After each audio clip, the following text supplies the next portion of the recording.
Hey, everybody out there, and welcome to Game 1 of the 1992 NBA Season Revisited Series beginning today here on Lexington Strong Style Sports. And I'm coming to you guys live here. As you can see, the spread here, the season outlook for the Charlotte Hornets back the way it was in 1991-1992 season. Also want to let you guys know that all the games that come from this particular series will be just like the other two that I've launched with the 1980 NBA season revisited and the 1985 season revisited can all be shown and seen in their own individual playlists on my channel under the aforementioned names. Also, too, each game comes with its own little description about what's going on game to game and each team's journey through the season as well as statistics.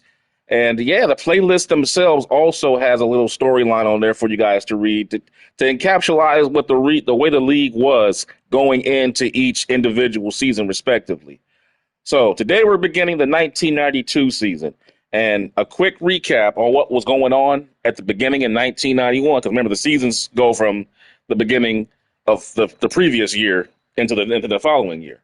So let's take a quick look here at the rosters as they were back in 1991 the season started. Right here you see the Charlotte Hornets with a rookie Larry Johnson, fresh out of UNLV, the running Rebels, coming in 22 years old. Grandmama himself, folks. Grandmama, before he went to the Knicks, before the knee injury, was a dunking machine, man. He was on tape to be probably the next Karl Malone almost, you would say. Kendall Gill at the small forward spot, and the father of the greatest three-point shooter of all time, Dell Curry. That's right, folks.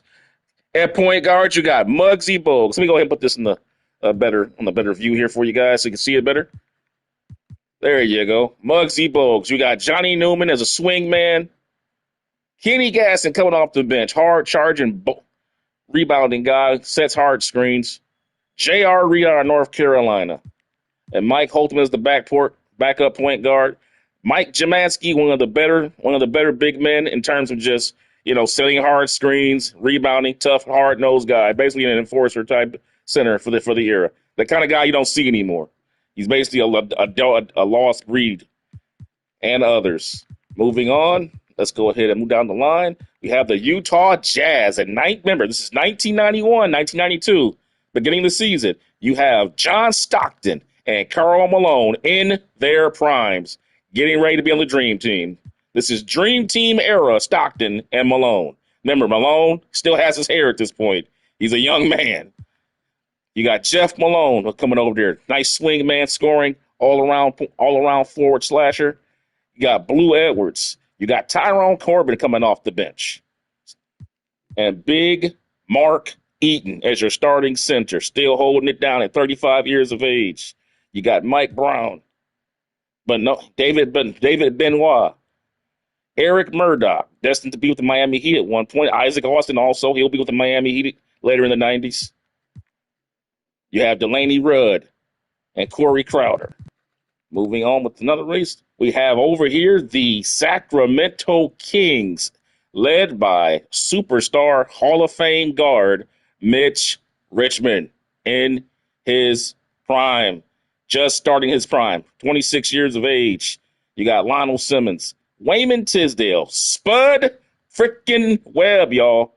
Spud Webb. We're going to see some dunks from this little guy. He's still in his prime at this point. You get to tell him he's 28 years old. He's a little up there, but he can still throw one down on a fast break. You might see one, guys. You got Dennis Hobson, Dwayne Coswell, Anthony Bonner, soon to be with the Knicks in 1995. Dwayne Shinsis, I believe he's going to have Pete Chilcutt. He'll be with the Houston Rockets in 1994 and 95 for their championship run. We all know who Randy Brown is, 1996 Bull member. And others. Stephen Thompson. Going on to the New York Knicks in 1992. This is one of my favorite teams of all time. And man, he needs no introduction. Patrick Ewing. What more can you say? You know what he's about. 1992, got the high top fade with the par on the side. You already know. Mark Jackson, John Starks, Xavier McDaniel, Charles Oakley, man, Gerald Wilkins, Kiki Vanderway on the bench. He'll be traded at some point for some more bigs up front, but right now he's there. And of course, Anthony Mason, one of the best handling big men you'll ever see in the 90s. He's one of the guys that changed the game. He doesn't get any credit for it, but he was a point forward. This is a guy who weighs 250 pounds and handles the ball. I have to give him his credit. He handles the ball like a guard. I mean, he does. Go back and watch some of Anthony Mason, but he had guard skills, man. But had the body of a tank. It's ridiculous. Greg Anthony and Tim McCormick and others off the bench for the Knicks. One of the best defenses, only going to get better. Then you have the Lakers with no Magic Johnson. Remember, Magic Johnson has retired. The HIV virus, we all know about that stuff. So James Worthy's left running the team with Sam Perkins, A.C. Green, aging Byron Scott, now 30 years old, Sadell Threet, Vlade Divac, Terry Teagle, Eldon Campbell, Chucky Brown, and Rory Sparrow. They got Cliff Robinson and Tony Smith and Jack Haley. Jack Haley is one of those guys who he's one of those guys that just never gets – he gets cut and passed around all the time, but he always finds his way on the NBA team. Because let me tell you, he found his way he's on the 96 Bulls. You never even heard of him, but he's on the 96 Bulls. Jack Haley, he just seems to make all the right friends. Like, he became a friend with Dennis Rodman. Like, they were like best buddies in the 90s, man. He just seemed to be able to always hang on to an NBA spot, man. You go back and watch all the old school games, you'll always see Jack Haley in big games on the bench for somebody. He's always in the mix of something. It's crazy. Anyway, you got the Orlando Magic with Nick Anderson, Byron Scott, Scott Skiles, Terry Catledge, Anthony Bowie, Stanley Roberts, big Stanley Roberts, 7 feet tall, 285. That's a big dude, y'all. It's the member. Welcome to the 90s. This is the land of giants, baby. Ain't no small ball in the 90s, bro. It's just nothing but big hard legs in the paint. 6'8", 200 pounds, Jerry Reynolds playing small forward. 6'2", 185, Sam Vincent holding over from the 80s. You got big Brian Williams, a.k.a. Bison Dele for the Orlando Magic. Rest in peace. Greg Kite from the Boston Celtics from the 80s, holding over. Remember, the Orlando Magic are coming off of being an expansion team from 2 years prior, so they're still building their team up. And remember, they're on the way to getting the number one draft pick to draft you-know-who out of LSU, Shaquille O'Neal. But that's in the future. Right now, we're dealing with the way they were in 1991-1992 season here. So, going forward, we got the Dallas Mavericks. Oh, my God, the Dallas Mavericks in the 1990s. Not a good story. Right now, they're on the last legs of their success in the 1980s with Orlando Blackman, soon become a New York Knick, as does Derek Harper. You have Fat Lever in his last season before he goes to play overseas, I believe. You have Rodney McCray, Herb Williams. There are a lot of future Knicks on this team. You have Terry Davis, Tony Moore, Luzio. I think you see the Dallas Mavericks in the 90s were terrible, guys. It's the reason they were terrible. Despite at one point having Jason Kidd, Jim Jackson, and Jamal Mashburn, but they couldn't make it work because of chemistry issues and personality differences. Had they, like Jim Jackson, Jason Kidd, and Mashburn had worked out, they would have had a nice run, but they just couldn't make it work because it's just egos. You know how that goes. But it led to the Dallas Mavericks becoming so bad that they were able to get not only Dirk Nowitzki, they got Michael Finley and Steve Nash all basically in the same season. Think about that. That's incredible. And it set the franchise up for the 2000s. But going forward, we have the New Jersey Nets here with Derek Coleman in his prime. People forget about Derek Coleman. I'm telling you, man. Derek Coleman, there was a time when Derek Coleman was being mentioned in the same breath with Barkley and Malone. There was a time. He was a bad man. You're talking about a dude who could post up, face up, and shoot the three, and rebound, bro, and pass at one time. He was stretching the floor at the 4 spot. Bro, he was ahead of his time, man. But you know how it is. He's injuries, and I'm gonna be honest, he couldn't push the plate away. He ate himself out the league. Just loved food too much. He just blew up. Then you got the late great Drazen Petrovic in his prime before he untimely gets into an accident. Rest in peace, Drazen. In my opinion, no question, he makes the Hall of Fame. Drazen Petrovic makes the Hall of Fame if the tragedy does not happen to him, in my opinion. He makes the Hall of Fame. I don't think there's a question. You go back and look at his trajectory and the way he was shooting the basketball at that time, he was putting up numbers that are comparable to today's three-point shooters in 1991, man, and 92. Go back and look at him. He was shooting like around 40-something% from downtown in the 90s, bro. And it was on volume. Like you take about 6 a game. That's a lot, man. 6 a game back then is a lot. So then you got Mookie Blaylock, a young buck coming into the league. You got Sam Bowie holding in. You can say what you want. Yeah, he wasn't a great player, but hey, here we are. He's still in the league since 1985. He got drafted before Michael Jordan. Still in the league. Chris Morris, destined to be on the Utah Jazz in the late 90s. You got Terry Mills, one of the best stretch forwards. There he is, one of the best stretch forwards of the 1990s. Again, proving once again, it's nothing new. There have always been big men who can shoot from the outside.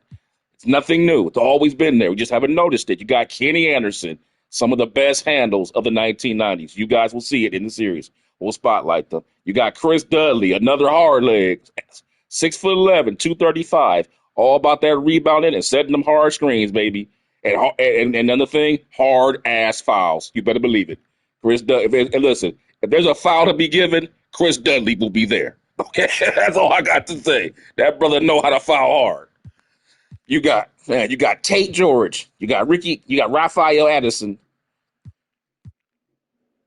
Roy Henson, and D. Lee. So, and remember, this team at this point is being coached, I believe, by I think at this point, Chuck Daly is coaching them at this point because I think Chuck's last year with the Pistons was 19. No, he's not there yet. Chuck doesn't take over until 93. Right now, they're still being coached by the previous coach. Who's the coach for? I can't see him right now, but that's all right. Let's go ahead and move this along. Next up, we got the Denver Nuggets with a rookie. Rest in peace, but a young rookie. Well, he's not really young. He's 25 years old. You know how it is, man. He came to the NBA. A 25-year-old rookie, Dikembe. But then again, the story on Mutombo was nobody really knew how old he really was. So we just said he's 25. but he never had a birth certificate. So nobody really knew how old Dikembe really was his entire career. We just accepted that he was all we know is that the brother blocks shots and he can rebound. That's all I need to know. He's always in shape and he blocks shots and rebounds every year.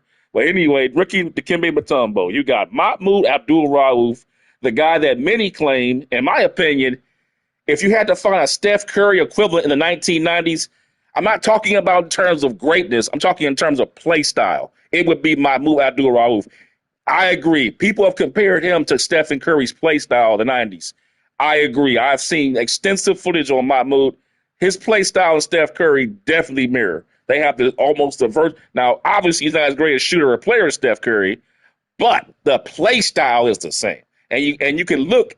My point of mentioning this is if you ever wonder what Steph Curry would look like in the 90s, go watch Mahmoud Abdul-Rauf because it'll give you an idea of what would be possible with someone who plays like Steph Curry in the 90s. So that's the whole point of mentioning him in that regard. But he was a good player in his own right nonetheless. Moving on, we got Reggie freaking Williams, good defender, 3-level scorer.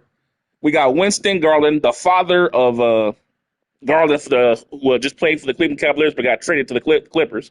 That's his dad. You got Cadillac Greg Anderson, man. Another big dude, 6'10", 230 pounds, sets hard screens and rebounds. That's what he does. We got Marcus Liberty, 6'8", 205. We got Walter Davis, the Greyhound, in his final season. One of the best scorers of the 1980s right there, baby. Mark Macon. We got Todd Leachy. We got Joe, one of my favorite players. Joe Wolf, one of the best mullets you'll ever see, man. I always remember, there's two dudes I remember the most at center from the 90s. It's Joe Wolf and John Koncak. Them two dudes, man. Again, they just stayed in the league. Why? Because they couldn't rebound. They didn't have a good post-up game, but they could shoot that mid-range jumper and set a decent screen. So there's always a place in the NBA if you're a big man, if you can set a screen and shoot a jump shot. So you got Scott Hastings. You got Anthony Cook. And you got Steve Scheffler, promising prospect. Not really. He didn't. Spoiler alert, he didn't pan out. So, spoiler alert. And of course, the Indiana Pacers, a young, hungry, hair-wearing Reggie Killer Miller at the beginning of his killer stage. You got the rifleman, Chuck Person, Deadlift Shrimp when he was with the Pacers. People forget Deadlift Shrimp played with the Pacers before he went to the Sonics. You have Rick Smits.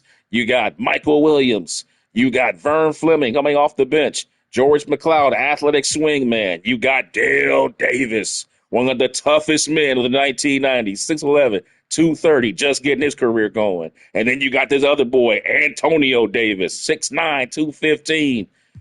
Only going to get bigger from there. The Davis boys, baby. They only going to get tougher. These are two of the, man, let me tell you, in the 90s, if the Knicks were considered to be the new bad boys, then the Pacers were right there because the Davis boys don't get no credit. Like, as bad as Oakley and Ewing and Mason was, the Davis boys was just as bad. They just don't get the credit because they played next to Rick Smits, and Rick Smits didn't have, Rick Smits doesn't look like a tough guy. But the reality of it is the Pacers and the Knicks are built the same. They have a big center in the middle, and you surround them with two big hard legs who just block the sun out. They set hard screens, and they rebound all day for you, and they never get tired. Then you got LaSalle Thompson. Then you got Kenny Williams. You got Greg Drilling, another big dude, 7'1", 250 pounds, setting screens for Reggie Miller. You ever wonder why Reggie get free? You ever wonder why Reggie Miller gets so free on screens all the time in the 90s? That's why. All these big dudes setting screens for Reggie. It's exactly what you would need. Put Reggie out there, let him run around these big hard legs, come off them cuts wide open, shooting wide open. You got Randy Whitman coming over from the Atlanta Hawks from a couple years ago in the 80s, and Doug Roth. And the final year of the Bad Boys relevancy, as Dennis Rodman at this point is their best player. Yes, in 1991, 1992, Isaiah Thomas had to give it up because remember, Isaiah had a wrist injury that he played that season with and the next season. So Isaiah at this point is playing hurt, and Rodman at this point is the Pistons' most valuable commodity because he's still in his prime. His age is not correct. I got to fix his age. Wait a minute. Actually, his age is right because he would have been 30. Yeah, his age is right. I got to take it. Yeah, he's right. He's 30 years. It's crazy. Rodman's 30 years old at this point, and he doesn't even look it and play like it. It's crazy. Because we know where he's going to be in Chicago. In 96, he'll be 34 years old in 96. The 96 season, he'll be 34. And I believe in the 98 season, that'll make him, 36, going on 37, right? So, yeah. And then you have Joe Dumars holding on. You have Orlando Woolridge coming over from the Los Angeles Lakers from a year prior. Mark McGuire in his final couple seasons of relevancy. Bill Laimbeer. What more can you say? What more can you say? Arguably the dirtiest player in the game, man. Like Rick, if Ric Flair used to say in wrestling, I'm the dirtiest player in the game. Hey, he'll get my vote, Bill Laimbeer, man. But having said that, he's one of the most skilled big men we've ever had because this man can rebound, he can run the floor, he can set screens, and he can shoot that damn three. You better believe it. Bill Laimbeer. Remember, Bill Laimbeer set the NBA Finals record for three-pointers made before Michael Jordan broke it in 92. Remember that. Bill Laimbeer set that record before Jordan broke it. So, remember, he was in there stroking threes from afar, but people weren't even thinking like that. So, when people act like there was this whole idea of big men couldn't shoot until the 2000s, that's bullshit. There have always been long-distance big men in the NBA, always, in every era. There's just more of them. They just focus on it more now. There's John Sally, athletic big man, gets in there, runs the floor, shot blocker. Darrell Walker, defensive specialist. The Pistons are still a good team, man. Brad Sellers, man. He's a good player, good outside shooting swing man, can run the floor. The Pistons are still a good team. They're still a threat to Chicago at this point. People forget the Pistons in 92 were no pushover. It's just that Isaiah Thomas doesn't have that takeover ability. He's 88 now. He doesn't have that takeover ability anymore. That's what they lost. They lost that. And you don't have Rick Mahorn anymore defensively.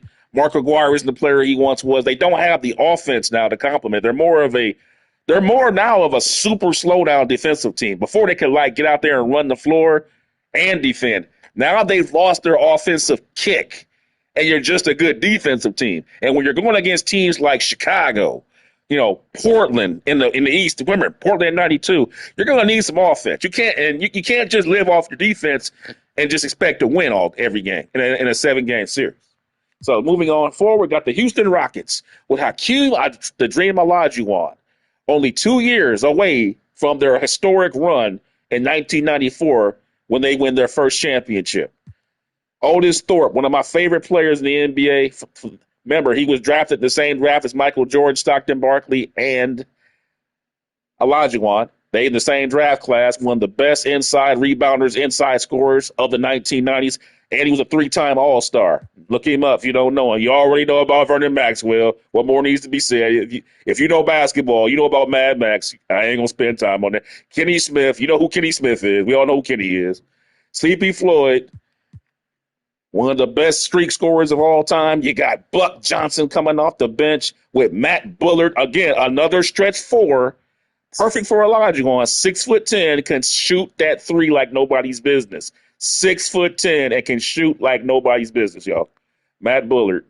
You got Avery Johnson, destined to be with the San Antonio Spurs at some point. You got Larry Mean Man Smith. They called him Mr. Mean. Carl Herrera. And you got Big Tree Rollins. You got Dave Jamerson. John Turner. And Dan Godfrey. So the Houston Rockets, you can already see the Houston Rockets have the beginnings of a championship squad. Obviously, Robert Horry is not here yet because he's still in college, as is Sam Cassell. Mario Elie is playing, I believe, at this point with the Golden State Warriors. So they don't have Mario Elie yet. But you can see you got Akeem, obviously. That's your centerpiece. And you got Otis. You got Mad Max and Kenny in the backcourt. Now you just got to get a little younger with your guard core because Sleepy Floyd's a great player, was a good player, but he's older now. He ain't the player he used to be. That's where you bring in Mario Elie and Cassell and Horry, and they come in. And they'll totally change the makeup of the team. And, of course, Akeem's going to be a lot better than 93 in about 2 years from now. As good as he is right now, he's going to be twice that in 2 years. But we're done with 92 right now. And San Antonio, you have the Admiral, Dream Team era Admiral, hyper athletic ability, rebounding, floor running, shot blocking, inside scoring, mid-range jump shot, post-up ability. You name it, the Admiral is doing it in 92. He's a Swiss Army knife at center.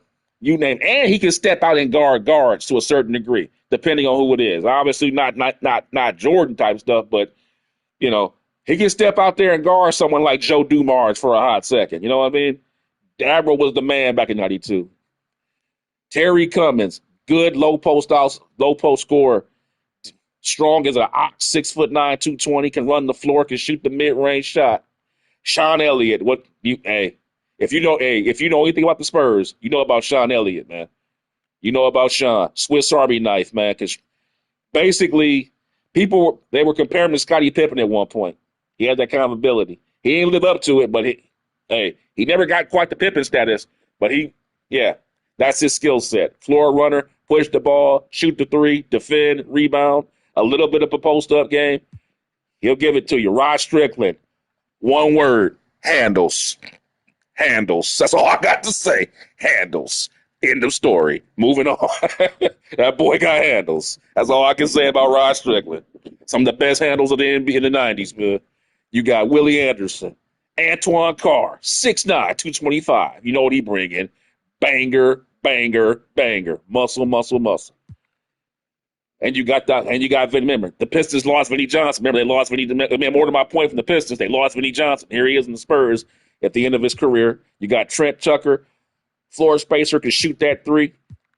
You got Donald Royal, future Orlando Magic. He'll be there with their 1995 championship attempt with Shaquille O'Neal and Penny Hardaway in years to come. You got Paul Pressey coming over from the Milwaukee Bucks from the 80s. You got Sidney Green coming over from the Chicago Bulls in the 80s. And Greg Sutton. And a couple of guys there. Then on the Phoenix Suns, this is the Phoenix Suns pre-Barkley. Look at this squad. You got Kevin. This is probably the most balanced offense. There's something about the Phoenix Suns. The Phoenix Suns, no matter what era, they always seem to make a good offense, at least one every decade. They seem to put together one good offensive team every single decade. You ever notice what the Phoenix Suns? They always have a good running team. Not a lot of good defense, but if there's one thing the Phoenix Suns know how to build, it's fast running offensive teams. And they got it right here with Kevin Johnson. You got Dan Marley now coming into his own. Thunder Dan, all-star level player at this point. Lockdown shooter Jeff Hornacek. You got Tom Chambers at the end of his prime still throwing stuff down on people. You got Tim Perry. You got Ced Sabalas. You got Richard Dumas just coming into the league. You got Andrew Lang. You got Mark West, the Eagle Knight. And you got Kurt Rambis in this final season. Ed Neely coming over from the Chicago Bulls. Now, keep in mind, this is 1992. This is the team before Barkley gets there. So Barkley gets traded for Jeff Hornacek and others. So Hornacek won't be there, but you already know you'll have Johnson, you'll have Marley, you'll have Chambers will still be there. Although Chambers sustains an injury in the offseason, and he's never the same. This is Tom Chambers' last year in his prime because of an injury he sustains in the offseason, unfortunately. But think about it. If Barkley had came over and Chambers never got hurt, they'd have been even better. Because if Chambers is the way he is here now with Barkley, my goodness, that would have had a man. Because now you would have had two up-front guys you can throw the ball into who can get their own shot. So now you got the Seattle Supersonics with Sean, the Rain Man Kemp, a young rookie, Gary Payton, coming in, defensive-minded floor creator. You got Ricky Pierce, all-around guard, defense, mid-range, he's a problem. You got defensive stalwart, Nate McMillan, Ernie Johnson, knockdown shooter. You got Derek McKee, Swiss Army knife guy, can post up all day. Keep in mind, Derek McKee, you don't talk about this, Derek McKee used to give Michael Jordan fits because he used to post him up a lot. I've always said this. If Michael Jordan has one weakness, he doesn't do well against big guys who know how to post up. Magic Johnson, Derek McKee, even here, 6'9", Magic 6'9". Derek McKee is 6'9", 205. He gives Jordan problems, man. Go back and watch the film. Even when they played him in Indiana in '98, there were times in that series where Derek McKee would post up Jordan and have a lot of success, although he couldn't keep it up because at that time he's older, the energy reasons. But Derek McKee, a very, very, very, very, very good player, man, all around. But knowing Benjamin, the guy that Shaquille O'Neal always makes fun of. And you got Michael Cage, again, another player from the 84 draft, shot blocker, rebounder, floor runner, sets hard screens. Dana Barrows, one of the best three-point shooters of the era. You got Tony Brown. The Seahawks have a nice squad, man. You can see the beginnings of where they're going to be going here in the 90s. Then the Minnesota Timberwolves. What more can be said? They'll be in the lottery. That's all I can say. They'll be in the lottery. They're an expansion team. What more can you say? You got Tony Campbell coming over from the Lakers from the previous year. You got Pooh Richardson, man. His name says it all. He's a decent player. That's as good as going to get. Doug, listen, the Minnesota Timberwolves were the first team to take a chance on a high schooler since Moses Malone. Okay, that's how desperate the Timberwolves were. Remember, they drafted Kevin Garnett in 1995. Okay, that's how desperate the franchise was to get. Even when they got in, remember they're gonna get Christian Laettner in the draft in the '92 draft, but it did nothing. Let's just be honest, it did nothing. So it's just none of these players will be here when Garnett gets there. I believe this whole entire team will be gone. It's like it's basically roster filler. But all these guys are going to go on. All these guys are going to go on to other teams and have good careers. They're just basically just having a cup of coffee in Minnesota until things pick up for themselves. And then you got, oh my God, look at this team. The Portland Trail Blazers in '92. What more needs to be said? Man, look at this roster. You got Clyde Drexler at the peak of his powers. Terry Porter just knocking stuff down everywhere. You got big, hard charging Jerome Kersey throwing things down. Buck Williams inside, causing all kind of problems. Big 7 foot, 275 Kevin Duckworth with his post-up ability, former All-Star. You got Uncle Cliff Robinson, Swiss Army knife, can guard any position from the 1 to the 4. Danny Ainge, veteran leadership, I believe 2-time NBA champion, clutch as I don't know what. Get this man wide open in the fourth quarter, you better, man. It's a good chance he'll make it. Robert Pack, one of the best little guy dunkers I've ever seen to this day. You don't know about Robert Pack, go look up Robert Pack. This dude can, man, he's one of the best. I mean, we know about we all know about Spud Webb. We know about Nate Robinson.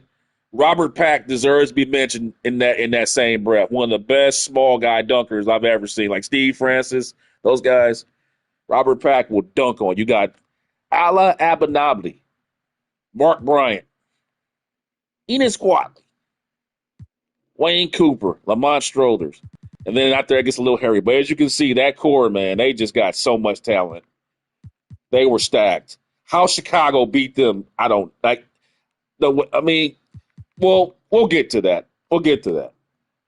The Golden State Warriors, after a run TMC, you have Chris Mullin, Tim Hardaway, Sarunas Marciulionis, Billy Owens, Tyrone Hill, Rod Higgins. This is a hell of an offense, man. But there's Mario, like I said, there's Mario Ellie. You got Chris Gatling, Don Nelson teams, man. They always got good offenses, man. This team can score some points. Let me tell you. You got Tom Tolbert on the bench. You got Judd Bushler, a future Chicago Bull. In the 1996 to 1990, actually, he comes to the Bulls, I believe, in 1995, actually. He'll be there in 95. But he'll be there for the entire Bull runs, we all know. And then on the Philadelphia 76ers, you got the round mound himself, Charles Barkley. Not even in his prime yet, because to me, this is pre-MVP Barkley. If he's a 94 right now, you can better believe next year he'll go back a 96, 97. Right now, he ain't there yet. He'll be there because you got to understand team chemistry makes a difference. You got Hershey Hawkins, destined to be a Seattle Supersonic. Armand Gilliam with that high top fade that you can only find in the 90s. You got Ron Anderson, Johnny Dawkins. You got Charles Shackelford, 6'10", 225 man who can run the floor like a gazelle. You got Jeff Ruland. Let me tell you a story about Jeff Ruland, the Hall of Famer who never was. If it had not been for arthritic knees, Jeff Ruland makes the Hall of Fame easily. Go back and watch this man in the early 80s, man. He was a force. I'm telling you, man, he could go down there and rebound. Listen, I've seen this man play against the Celtics of Parrish and McHale and Bird and have big rebounding nights against all three of them. You know how hard that is to rebound the Celtics in that time? This brother be coming down with like 10, 15 rebounds on that team. Man. So Jeff Ruland don't get no head. But at this point, he's past his prime. Obviously, he's dealing with he came back for one more season, had the knee injury problems. But unfortunately, it just didn't work out. Jeff Ruland is he's one of those guys that you just say, what if? He's one of those what if guys. If he just stays healthy, he makes the Hall of Fame easily, and we all know who he is. Unfortunately, the only folks that know who Jeff Ruland is are diehard fans of basketball like myself. Unfortunately. But Greg Grant, you got, of course, the venerable father of Bol, rest in peace, Manu Bol. 7'7", 200 pounds, a shot blocking extraordinaire. And then you have Jason Williams. If you know about Jason Williams, I ain't going to go into his career. We know what he did. Whatever. Good rebounder, though. Mitchell Wiggins, father of Wiggins, who plays today. That's his father. Then you have Kenny Payne, Brian Oliver, and Dave Hoppe. Then coming over here, we got Moses Malone still holding it down, bro, for the Milwaukee Bucks.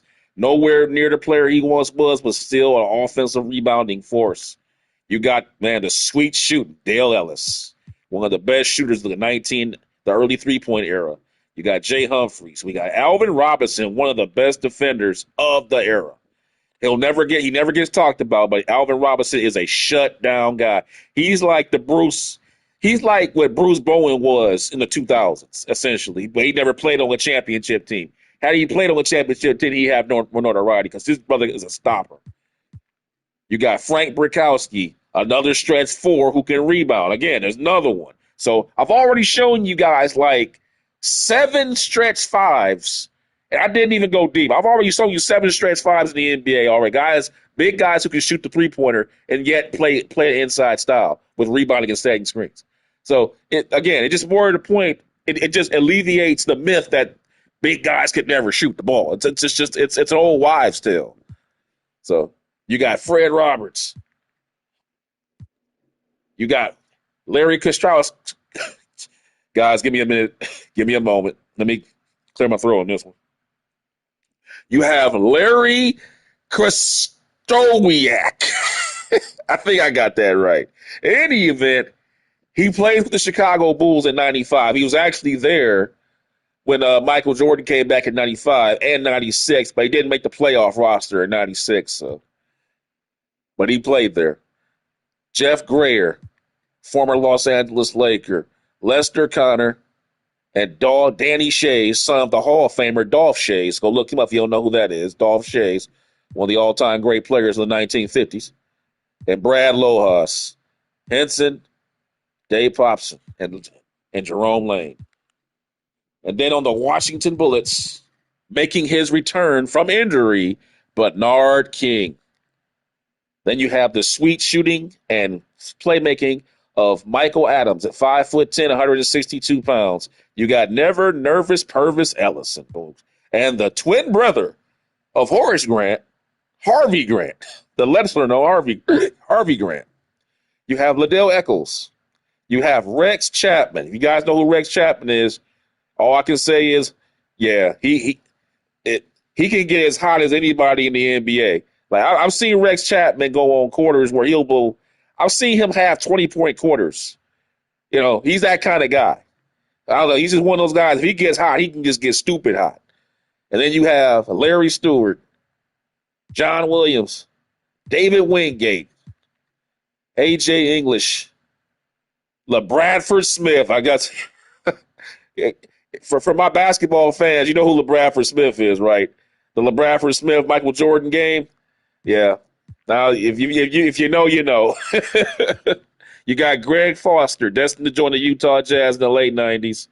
You have Andre Turner, Charles Jones, and Derek Strong. And then, of course, the champs. You know, this is why we're here. The man, the myth, the legend, Michael Air Jordan in his youth prime, where his youth and his championship par excellence intersect. To me, this is the best version of Jordan because he has the wisdom of going through all of those battles with the Pistons and the Celtics and then beating the Lakers in the finals, but he's still at the point where he's still a young man and can do all of the crazy Air Jordan stuff. So you see what I'm saying? He's got the best of both worlds at this point. At this particular point, 91, 92 Michael, to me, that's peak Jordan because you have the wisdom and the athleticism to go together. Then you have Scottie Pippen. Now, at this point, top 5 player in the NBA. There's no question about it. At this point, he's an all-around Swiss Army knife. There ain't nothing the brother man can't do. Defense, rebound, push that rock, playmaking, post-ups, you name it, he can do it. He can guard every position 1 through 4. At this point, you got Horace Grant. Man, defensive, this is right there, defensive stalwart. Exactly what I was getting ready to say, defensive stalwart. Block shots, can run the floor, and vital, as we'll see in this series, with the Chicago Bull full court press and a full court and a half court trap. Horace Grant. There's a reason why the Bulls didn't do it as much with Dennis Rodman, because Rodman is not what you call a great. Rodman's a good one-on-one defender. He's not what you call a great open court defender like Horace Grant was. Horace Grant was the key instrumental part of the Chicago Bulls trap because he's the guy, because as much as Pippen and Jordan come up and press the ball, it doesn't mean anything if you don't have somebody in the back. It's kind of like football. You got to have a good safety man because you can play bump and run all day, but if you ain't got no safeties, you're down the field. You're down the field open. So you got to have somebody back there that can go out there and pick those passes off and then stay with guys at guard. And Horace Grant is at this time in the NBA, it's as good as you're going to get athletically at the power forward spot. Then, of course, you got the sweet shooting John Paxson, B.J. Armstrong, still a young boy coming up. And, of course, Bill Cartwright, at this point, not an all-star anymore. Remember, Bill Cartwright was an all-star in the early 80s. Not anymore here. At this point, he is a defensive, rebounding, screen-setting, sometimes called upon low-post scorer. And let me tell you, the Chicago Bulls could not have won without him because of his defense on hard-charging, low-post scoring centers, much like Patrick Ewing. Go back and watch the film. Watch Cartwright push Patrick Ewing off the block, forcing Patrick to have to score off the dribble from face-ups, which he can do, but you'd much rather have Patrick Ewing scoring from face-up from 15 feet than throwing up, jump hooks from 3 feet. Cartwright took that part of his game away. Then you have Craig Hodges. Man, at this point, the brother's the best three-point shooter in the game. I have to say he was at this point, even better than Bird, because Bird going through his problems right now with his back. So right now, Hodges the best three-point shooter in the game at 92. I don't think there's a question about that, man. You don't lead Craig Hodges at 92, period. Will Perdue, love him. That's all I can say. I love me some Will Perdue, man. He just, I don't know what Will Perdue does, but whatever he does, he's doing it. He's one of them kind of guys. He doesn't really have a skill set. He just works hard, and he's always around the basketball when you need him to be. Then you got Stacey King, a good low post left-handed scorer. You can step out, shoot the little 18-footer. You got Cliff Levingston, Cliff Good News Levingston. That was his nickname, Good News. He was always upbeat guy, high energy guy. Doesn't play a lot of minutes, but you bring him in there, he'll come in there and rebound for you. A former member of the Atlanta Hawks of the 1980s, led by Dominique Wilkins and Kevin Willis and Tree Rollins. He was part of that unit that almost beat the Celtics in 1988. You guys remember that series. Scott Williams, another hard-charging big man, set screens, rebounds for you, gets on the boards. And then you got Bobby Hansen coming over from Utah. I love Bobby Hansen. He just came over, got a cup of coffee, got a championship. And then you got Chuck Nevitt. Didn't make the playoff roster, but he was there. Then you got Chris Monk. These are two guys that didn't make the playoff roster. There's Chicago Bulls in 92, as we know, man. The legendary 1992 Bull. In my opinion, this is the best Bull team. This is the best Bull team. Now, you can say what you want about 96.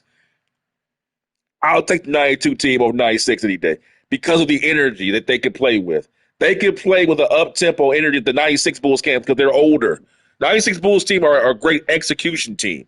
They're not a great what you call energy team. The 92 team can execute, but they have the advantage of being young as I mean, Jordan's only 28, Pippen's 26, Grant's 26, Paxson's 31, BJ's 24, Cartwright's at okay. Everybody all of your key look at that. Purdue's only 26. All of your key players are under 30 or in their mid-20s. The 96 Bulls are they're 33, 34, 35, in some cases 38 when Robert Parrish came over there. I think he was he was 43 when Robert Parrish came over there, 97. He was 43 years old. You can't play up-tempo with veterans, man. You just can't. Not continuous, not every night. So moving on, we got the Cleveland Cavaliers with Mark Price, the sweet shooting, pick and roll playing Mark Price. They used to call him the East Coast John Stockton. You got Brad Doherty. Although I think they used to say that probably, let's just be honest, because they're both short and white. Let's call it what it is. But the reality of it is Mark Price don't play nothing like John Stockton. First off, he's much more offensively minded. John Stockton never shot as much as Mark Price. And on top of that, too, in my opinion, Mark Price the better shooter. Stockton, and that's saying something because Stockton's a hell of a shooter, but Mark Price is on another world. You know what I'm saying? I would put Mark Price up there in Steph Curry territory in terms of shooting ability. He's up there. He's one of the few guys I would put up there, like with Ray Allen, Steph Curry, Bird, those kind of guys. Dirk Nowitzki. He's on their level. Then you got Brad Doherty. What can I say, man? He was Tim Duncan before Tim Duncan. There was a time, man. Again, These are two what-if guys. If they don't have the injuries that they have, they make the Hall of Fame first ballot instantly. Then you got one of the greatest dunkers of all time, Larry Nance. Defensive, long arms, 6'10", run the floor, swing man. Then you got Hot Rod Williams. Again, 6'11", 215, can run the floor, rebound. You got Craig Elo. Craig Elo. Probably been on more Michael Jordan posters than Michael Jordan. He only got Craig Elo has been on so many Michael Jordan highlights. It's just not. It's too many to count, man. But you know what? There's a reason why he's there, because for every highlight that he gave up, he also played Jordan pretty good. Because you got to understand, he wouldn't be in those highlights if he didn't have the ability to play Jordan. Think about it. It's not like he getting the highlight every play down. So Craig Elo was a solid player. He gets a bad rap because of the highlights of Jordan. But the reality of it is, when you go to the game film, more oftentimes than not, he's doing a good job on Jordan. It's just that when Michael explodes, everybody knows it. And all the cameras are watching. So it is what it is. But then you got Terrell Brandon, a young Terrell Brandon coming in. He's going to provide some relief in the backcourt for Price. And then you got Steve Kerr. What more needs to be said? The highest percentage shooting guard of the 1990s. No one shot the three-pointer better in the 90s than Steve Kerr. John Battle. You got Mike Saunders. Danny Ferry. Another stretch four. Danny Ferry, stretch four, 6'10", 230 pounds, can step out and shoot that three like nobody's business. Then you got Henry James. Got Bobby Fields, rest in peace. Tommy, also rest in peace. As I was saying to my friend today, I was talking. Well, I know there was an untimely death of a Memphis Grizzly player. I can't think of his name, but he passed away, unfortunately. That's just. It seems like every generation has their NBA players that just die way too, that pass away during their careers. Like for my generation, it was Bobby Fields and Malik Sealy. Those guys passed away. They had their number retired. Now we have a new, this generation has their guy. I think it was Brandon Clark. He passed away. He had some. I don't necessarily know the actual circumstances, but yeah, it just seems like every generation has their tragedy, where some guy that everybody knows just passes away suddenly, and during the prime of their career, and it's just tragic. Bobby Fields and Malik Sealy, those were my guys that I grew up on, and they passed away very, very young. So sad story. But moving along here, we have the Boston Celtics, led by Reggie Lewis, not Larry Bird, in terms of talent at this point. Because you have to understand, look up there, guys, in the upper right-hand corner, Larry Bird, 1992, is playing every single game with a bad back. We all know this. This is common knowledge. Larry Bird ain't right. He's gutting it out. He's gonna play through it his last season, but he ain't the player. He ain't the Bird of old no more. He's just an old Bird, but he's still a good one though. He oldie but a goodie. The man on the team right now is Reggie Lewis. That's your star. You're going to him. You got the Chief hanging on at 38 years of age. You got Kevin McHale in his second to last season. He's playing with a sore right foot. Remember, Kevin McHale had a stress fracture in his right foot in the 87 season. It never really healed. He had surgery, but from that point on, he'd always been playing with a sore right foot, so he's playing with that. So the Celtics are pretty much a slow-down post-up team, with the exception. It's kind of strange because it's like the Celtics have the old guards, Bird, Parrish, and McHale, who are basically two old jalopies who can't run anymore. But you got these slashers like Reggie Lewis, Kenny Gamble, John Bagley, and of course D. Brown, who like to get out and run. So it's really an interesting team. You have guys that like to get out and run, but these guys you're rebounders who just I'm sorry, it's like you got three Model Ts with some Ferraris. You know what I mean? You got Rick Fox, you got Sherman, like a young Rick Fox. He wants to get out and run, man. This is a young Rick Fox, 22 years old, fresh out of North Carolina. They want to get out and run, man. You got Ed Pinckney, you got Sherman Douglas, all these young guys. Frank Verkonic and Ricky Green, got a couple of veterans there, and Larry Robinson. So it'll be interesting. Remember, we're going to see the Celtics up next in the first game of the series after I'm done here with the roster review, which is coming up now. We got the Clippers with Danny Manning, Ron Harper. as with the Clippers, yo. Charles Smith destined to join the New York Knicks, as will Doc Rivers in the trade. Ken Norman, you got Gary Grant, Odin Polynice, the man who was traded for the Odin Polynice, the man who the Chicago Bulls. Remember, this is important now because I rank what I'm about to tell you. We've all heard about the Dallas Cowboys train robbery trade with the Herschel Walker trade. For me, from a basketball perspective, because basketball you don't have as merely moving parts and picks and players, but for me, because of what this trade led to, it equals what Jimmy Johnson did. That's why I got to get my hats out to Jerry Krause. Remember, Olden Polynice was traded on draft day for Scottie Pippen. I'm sorry. That's one of the greatest trades in NBA in sports history. And it never gets talked about. Remember, Pippen wasn't drafted by the Bulls. They traded for him, bro. That's some maneuvering, okay? And you did it with Olden Polynice.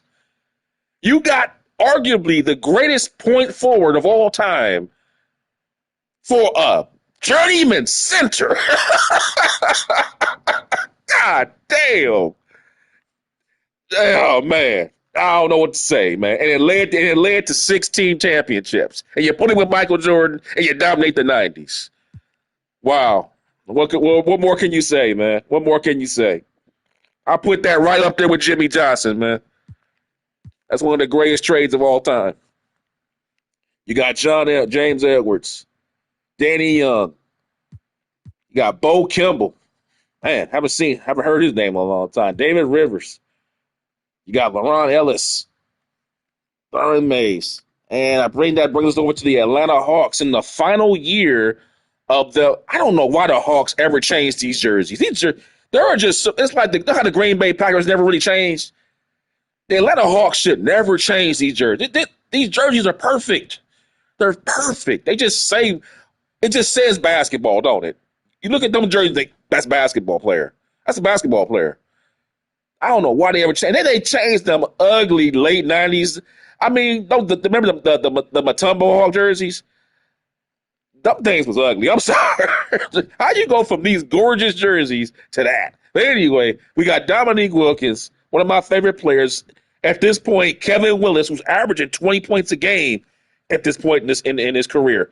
Yes, Kevin Willis was averaging 20 points a game at this point. You got Stacey Augmon coming out of UNLV, the Running Rebels, as a rookie. You got Rumel Robinson. They got a really up-tempo team here, man. You got Alexander Volkov, outside shooting big man. Not quite a great three-point shooting guy, but you can see 6'10", not necessarily big, but he is long, and he can step out there and shoot that 20-footer at least. He's capable of making a three, but you'd much rather have him inside the arc running pick and pop. That's how you would utilize him. Then you got Mo Chiggs hanging on at 35 years of age, coming over from Philadelphia. Then you got Blair Rasmussen. That's a hell of a name. Look at that hair, man. My goodness. Like he just stepped out of a Fast Times from Ridgemont High, man. He looked like the dude from Beverly Hills Cop. What was his name? Rosemont or Roseberry? Dude from Beverly Hills Cop. I can't think of his name. Rosemont and whatever his name was. Taggart and Rosemont or whatever their names were. But anyway, we got Paul Graham. We got Travis Mays. John Koncak, my man. I love John Koncak, man. Paint protector, 7 feet tall, 250 pounds. Set that screen, rebound, and run, motherfucker. That's his job. And you got others. You guys got some other guys here, notables. Then you got the Miami Heat. In the first year that they're probably going to make the playoffs, you got Glenn Rice out of Michigan, Ronnie Cycli, Grant Long, a very young Steve Smith. Man, look at that. You got, man, that's some shooting right there. And look at that. Glenn Rice is 6'8". Smith is 6'8". Man. And they can both post up and they can shoot the three. That's a problem. And you got Cycli. You got Bimbo Coles. You got Kevin Edwards. You got Willie Burton. You got Brian Shaw. You got Alec Kessler. Keith Askins, he's gonna be there for a long time. I think he'll be there even when Alonzo Mourning gets there to the Miami Heat. You got Winston Bennett and Alan Ogg, tough guy, big enforcer man. Then you got John Sunvold coming over from the Seattle Seahawks. I keep saying Seahawks. I am so obsessed with that team. That's another story from the Super Bowl, but the Seattle Supersonics. Sunvold coming over from them. And then that brings us in. That's all the rosters, guys. We're back home with the Charlotte Hornets. So those are all the rosters, guys. So, yep. And we'll be beginning today now with game one of the season. Again, just a quick recapper. You can find every single game that gets played in this particular series on the 1992 NBA season revisited playlist on my channel. All my games will be shown there in chronological order. Now, I'm not going to show every single game this season. This is going to be a much more relaxed, chill gaming process. It's not going to be as rigid and as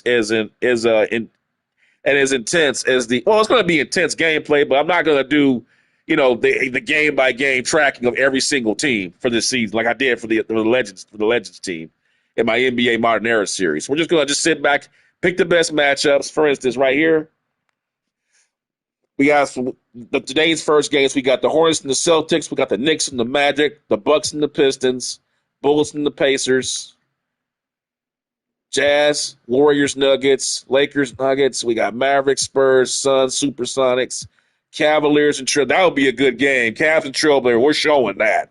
Oh, we're showing that one. Hell yeah. That's getting shown. Hell yeah. Cavaliers and Trailblazers. Mark Price and Terry Porter, the backcourt battling. Hell yeah. Clyde Drexler going up against that unit, that front line with Brad Doherty up front with Kevin Duckworth. Yeah. Lakers and Rockets could be interesting. That would be a good game with James Worthy. No Magic Johnson for the first time. That would be good with Olajuwon. I think he'll smoke their backcourt easily. Then you got the Sixers and the Bulls. There's Barkley, and we'll show that. It'll be Barkley and Jordan. We'll definitely show that one. So we're going to start today with the Hornets and the Celtics. And give me a moment, guys. I got to go ahead and handle something real quick. And I'll be right back to get this game for you guys. So give me a moment. I will be controlling the Celtics.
All right, guys, I'm back. Now, a quick reminder. Remember, Bird is playing with a bad back, and he's 35 years old. Mikhail has a bad foot. He's 34 years old. Parrish is getting old. Look at the front line. Look at Larry Johnson.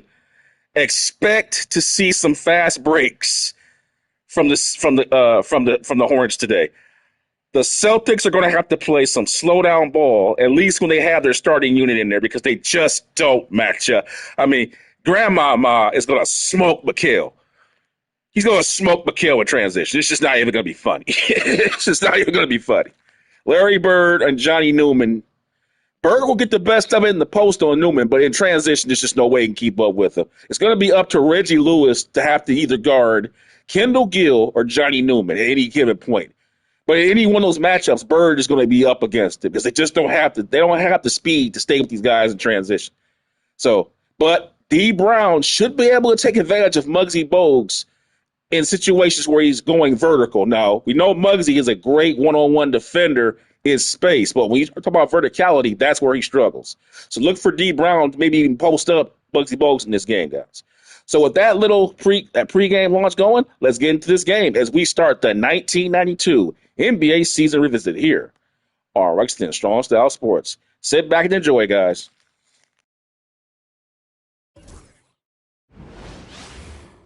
Well, we can finally say it. The NBA regular season is about to get underway.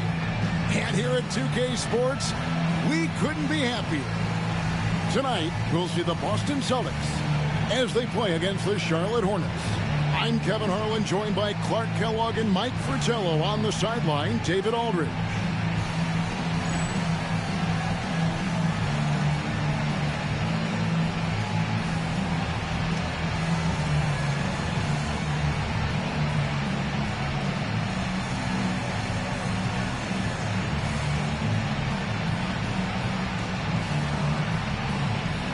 Early on in the season still, Mike, what is it that teams are focusing on during this particular time segment?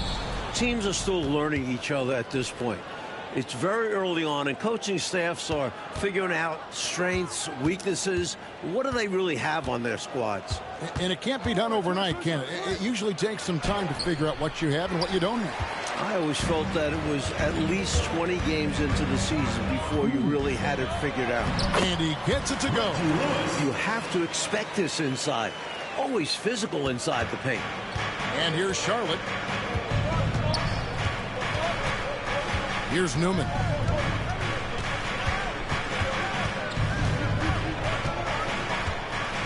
Pass to Gill. Shot clock at 6. On the wing, Parrish grabs the board. You don't get a lot of those chances. He's going to want that shot back. Here's Bird. Parrish inside. Can't cash in from close range. And it's the Hornets ball. Newman, the pass to Bogues. High post, Johnson.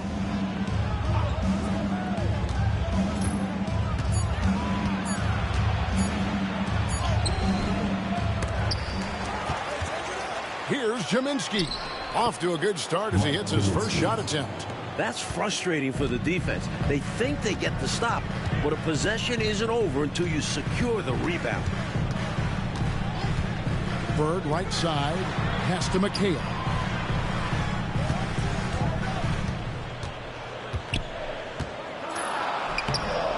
Johnson with the rebound.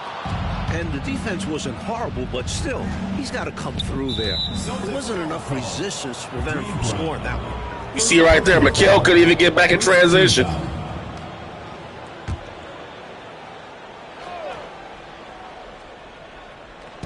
And so here's Charlotte. Bogues the pass to Newman. McHale against Johnson. Just 5 to shoot. Over McHale. Johnson.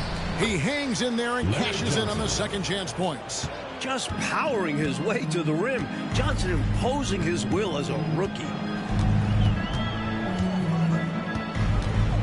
Just over 2.5 minutes played here so far in the first quarter. Parrish with the screen on Bogues. Here's Brown. Boston again missing. He thought that one was going down as soon as it left his hands. Well, with good reason. That was a great look. Just bad luck it didn't go down.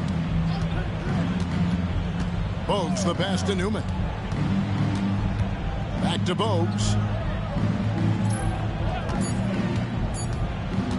Here's the 3.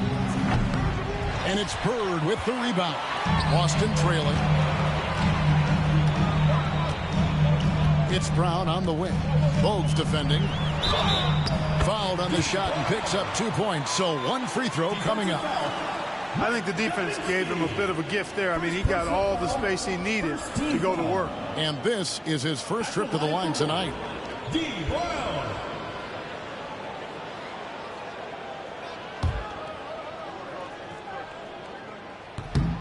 And the free throw, no good.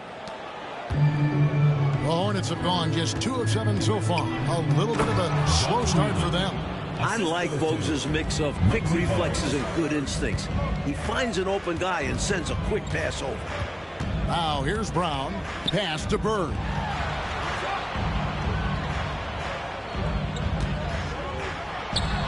The baseline jumper goes down.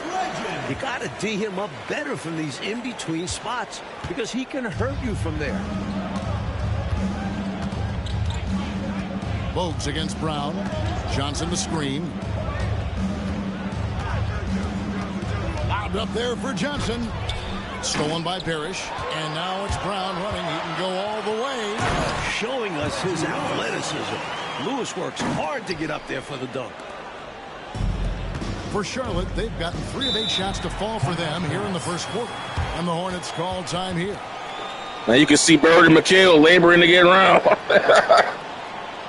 They're doing a good job defensively on the inside right now, though.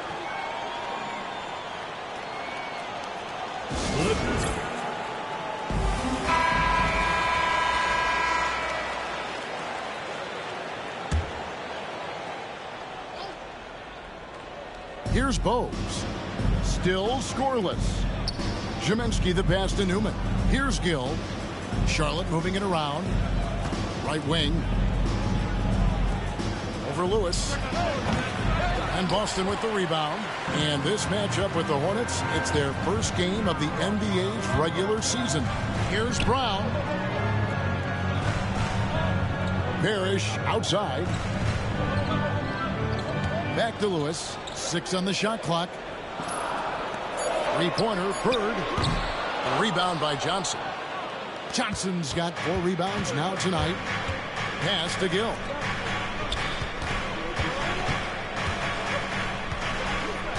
Back to Bogues.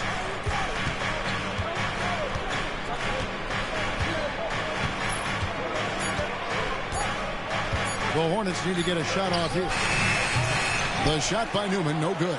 Defensive positioning is extremely important, but he could not have played him much better. On the wing, Bird. Brown kicks to Bird. Now here's Parrish. He's guarded closely. The Celtics need to get a shot off. Shoots. Kept alive by Boston. Lewis, left side. It's rebounded by Charlotte. Ziminski's got 4 rebounds now tonight. Newman, count the bucket, and he's got a. And there we go. They're starting to get that running game going. Attacking in the painted areas. Clearly, that was their game plan coming in. The Hornets shooting their first free throw attempt on the night. Bagley, he's checked in for the Celtics. And the free throw is good, now leading by 1. The Celtics have gone 4 of 10 shooting the ball here in the first quarter. Bird outside. Back to Bagley. 6 to shoot. Lewis outside. Trying his luck from deep. Rebounded by Bogues. The Hornets shooting 36% in this first quarter, trying to get their bearings. Rebounded by the Celtics. Bird with it. Inside, here's Parrish.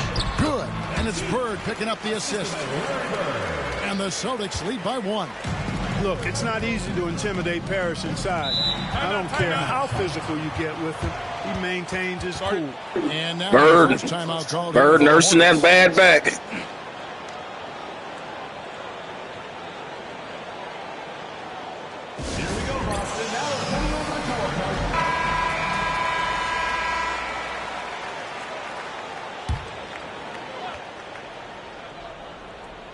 On defense, Boston.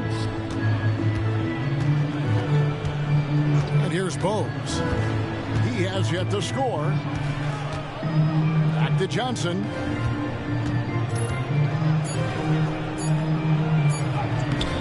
Some solid defense there from McHale. Boston's gone 0 of 2 from deep here. Lewis down low. Johnson on him, and he drops in the layup off the glass. And now it's a 3-point Boston lead. There's the pick. Goes up the baseline. Shot is good. Off See right there, Bird couldn't even compete. Let's show that again, guys. That illustrates what I was talking about before the game. You can see Larry Bird's mobility. It's just, look at, he can't even, dude, just, he can't stay with these guys, man. Long term, he can barely even slide his feet. Look at that. He can barely even slide. That back has just got him grinded up. Parrish had to step out there and take him. His mobility is just basically, man, he's just basically at this point just a defensive health safety man at this point. He can't even guard one-on-one. Look at that back, man. Oh, my God, Larry. How much do you love basketball? You got to show more fight than that. Can't give up on the play once you get screened. You got to continue to fight through. And Coach is definitely going to be frustrated with that effort, or lack of one, that is. Now, here's Bagley. Pass to McHale. 4 on the clock. Now Parrish. Again, the Celtics good for 2. Stepping away from the basket. Parrish showing you he's got a little range, too. Hornets trail by 3. Here's Gill. Over Lewis. Gill misses. Well, you've got to be there defensively. I mean, that's an easy mid-range jumper that he'll typically drain. Outside, Bagley.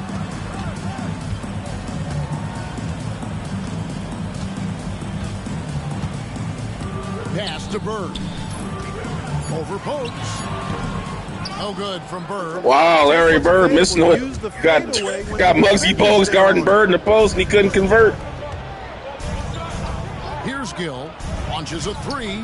Finally gets one to fall. He's now 1 for 5 with his first make. You do not want to let him get in a rhythm from out there. Bogues against Bagley. Pass to Bird.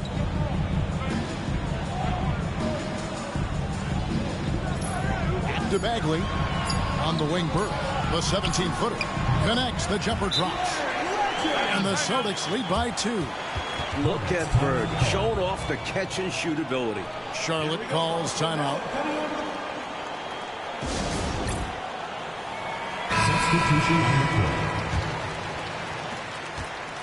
Now they're younger now. They got their running team in now. In the first quarter. The Celtics, I mean. Still Curry's in there now. Watch out for the three-point shooting. It's tipped. And give him credit for hustling on defense, coming up with the rejection in the process.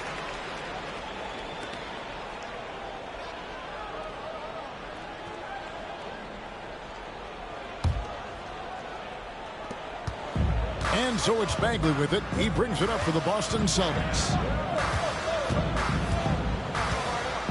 2 minutes remaining. Lewis on the way. Driving in. It's rebounded by Charlotte. Not really the best decision. I mean, get the easy 2, the for sure 2. No need to make it fancy and special. Bogues, good. Bogues has got it all tied up now for the Hornets. Pass to Gamble. Lewis on the way. Gaddison grabs the miss. The Hornets shooting 39% in the early minutes of this game. Gill. And no good. Had a chance to take the lead there. Boston's gone 0 of 2 from deep here. Here's Gamble. Outside, Bagley. Pass to Lewis. Clock at 6. Fast break now for Charlotte. Here's Bogues. Off on the layup. And for the Celtics, they're shooting at around 44% in the early goings here. Back to Lewis. Good. Score the basket. Mark him 4 for 8. Shooting 50% so far. Getting enough shots in close to play inside out. Bogues against Bagley. Out to the wing. Here's Gill. Back to Bogues. Over Bagley. And it's Bogues missing. The Celtics with the lead. Lewis down low.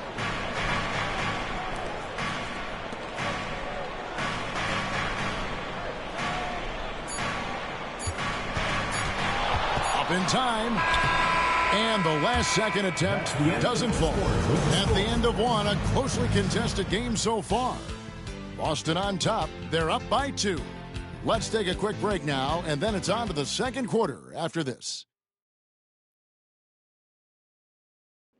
Defensive game, rugged so far.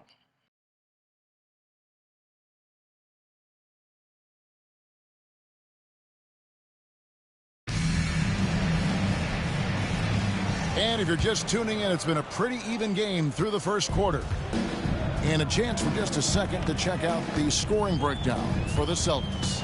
To me, it's been the ball movement. That's been the key. I mean, going from good to great. Not settling for a good shot, making that extra pass, keeping the defense off balance, and taking great shots.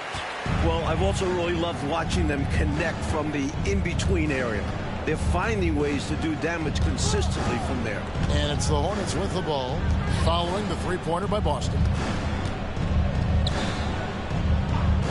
Here's Holton. Trying to answer back, but that three is off the mark. Here's Gamble.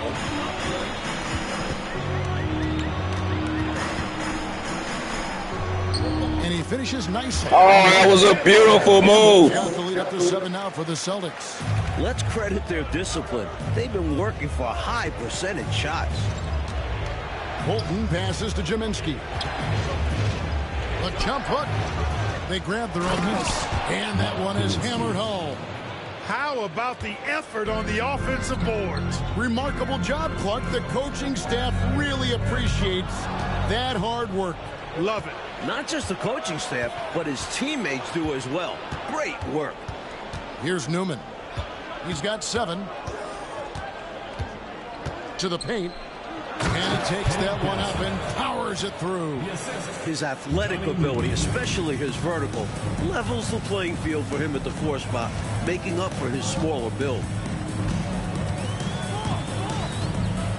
Here's Gamble, guarded by Kerr. That one drops for him. Gamble's got 4 points this quarter. Use the pick, get space, easy, smart basketball. With the drive, it's stolen, knocks it loose. Good, and it's Bird picking up the assist. Bird's got 4 assists in the game. You know, passing is one of Bird's many attributes. He's got a great eye for finding open teammates that are ready to shoot it. Here's Holton. No scoring in this one, and he gets the whistle for the 3-second call. Celtics leading by 7.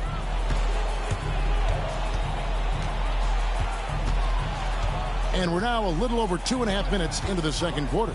Douglas for 3. Gaddison grabs the miss. Here's Pinckney. An amazing finish with a hand right in his face. Look at that work rate. Given the second effort to get the score off the miss. And the Hornets call time here. Look who's coming out of the court. It's good. And so here's Charlotte. Their next game playing at home as the Nets come into town. That game is the first and last of their homestand. Here's Holton. And that's collected by Bird. Curry against Fox. Gamble with the bucket. And it's an 11-point Celtic lead. This is what a floor general looks like. The vision and the pinpoint pass. Here's Holton, defended by Douglas. To halt the run, and Holton gets it to go. Holton's got his first basket of the night. Teams love hammering the ball inside and getting easy looks. Now here's Douglas. Hasn't made one yet. Pass to Pinckney. The jump hook, and Jaminski pulls it down. Ziminski's got his 7th rebound of the game with that last one. Here's Holton. And here is Curry. Baseline J on the way. Spreading it like butter. You could not cook it up any better than that. Yeah. Delicious. Pass to Gamble. Over Curry. And Ziminski pulls it down. Ziminski's got his 8th rebound here tonight. Holton passes to Newman.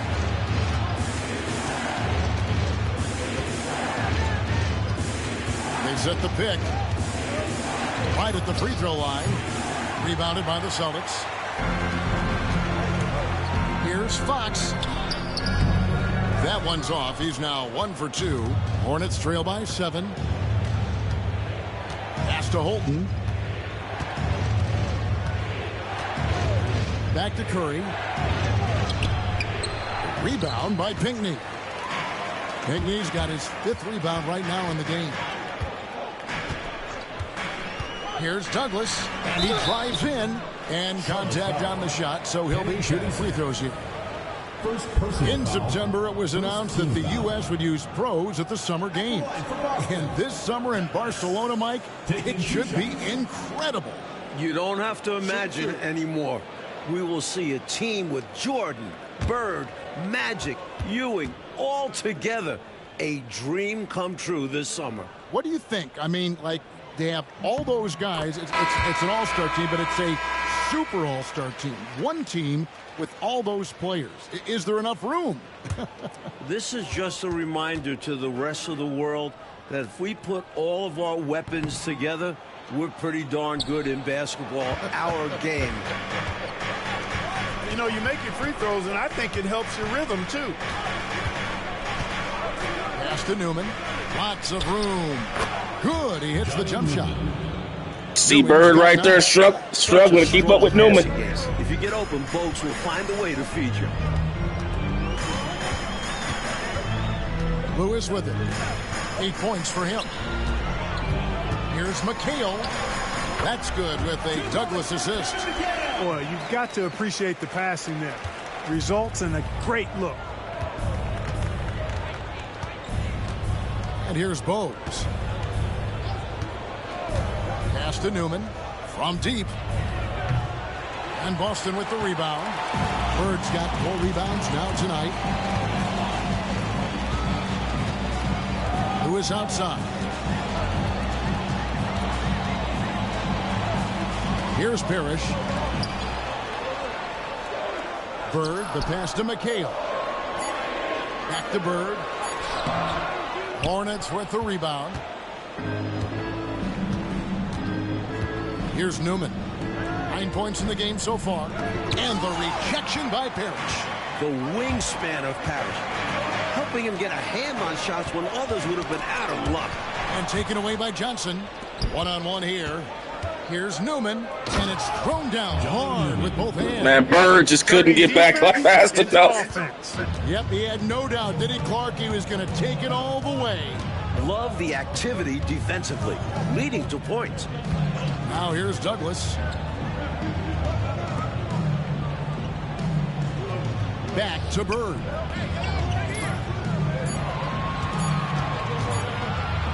The 11-footer, and the basket is good. Bird's got his 3rd basket of the night. Boy, at the offensive end, his game is so impressive. I mean, he's a threat every time up the floor. Bogues the pass to Gill. Bogues against Douglas. To the inside. Ziminski. Excellent D there from Parrish. Boston leading by 8. Bird looking it over. Parrish inside. That's good, and he's now 3 for 4 from the field. No easy way to contain Parrish inside. At 7 feet tall, he often has the advantage. Coach, they're ice cold on the offensive end. Well, something has to change. Here's Newman. He's got 11. Now Bogues. Pass to Gill. Stolen by Lewis. And pushing it up. Here's Boston. The shot's good. And now it's a 12-point Celtic lead. And this is how you finish in transition. Lewis doing a great job getting to the right spot. Lewis against Gill.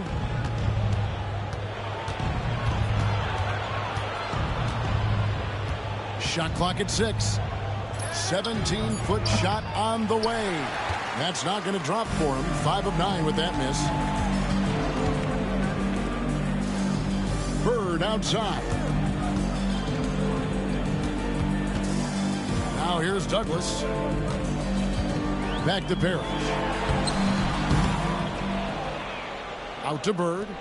The Celtics working the ball around now. Screen by Parrish. Bird outside. Off the mark there with the three-point shot. A knockdown shooter with tremendous confidence. Just couldn't get that one to fall. Yeah, I'm sure he'd like to have that one back. First trip to the free throw line for him in this one. Team foul. At the line for the Hornets, Kendall Gill taking 2 shots.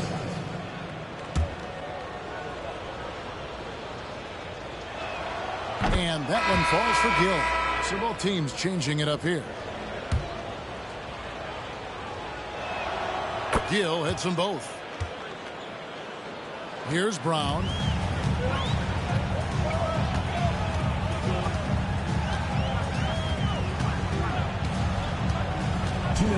Over to the left wing.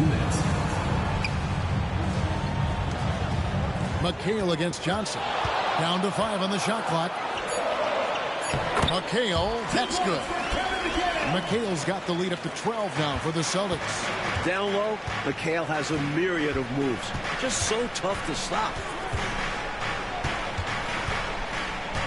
Lewis against Gill. Now here's Bowes. Not a lot of room. Shoots over Brown. Charlotte again missing. Celtics leading by 12. 1:16 left to play in the first half. Lewis outside. Brown the pass to McHale. Shoots over Johnson. McHale misses. Hornets trail by 12. Pass to Gill. To the paint. Shooting foul as the whistle blows. He'll shoot 2 free throws. Personal foul. Second team foul. He's getting his first free throw attempt of the night right now. That free throw, no good. Line for 2.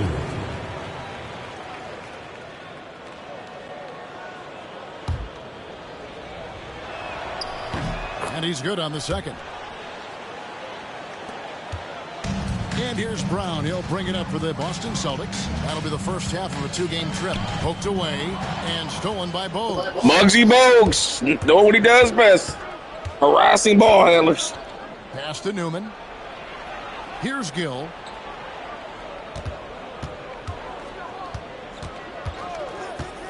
Over Lewis. That one's in there. The Boston lead is cut down now to just 9 in the bucket from Kendall Gill. That kind of defense isn't going to get it done, especially when it comes to a scorer of his caliber. Now here's Brown. McHale finds Brown. 6 to shoot. Inside. From 10 feet out. And McHale the basket on the assist by Brown. That time McHale got deep in the post. Good offensive maneuvering, resulting in a high-quality But they can't get back in transition. You have to love the slow Celtics. And so it's the Boston Celtics. Ahead by 9 as the quarter comes to a close. They're feeling very confident, shooting the ball with great efficiency and dictating the pace. And we've got more M2K Sports coming your way after this break.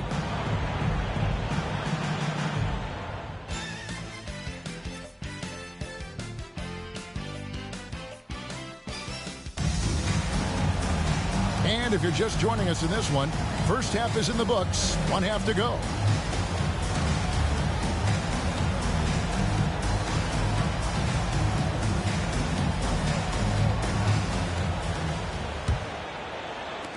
And Boston has possession. They have a 9-point lead. Bird outside. Back to Brown. In the corner, it's Bird.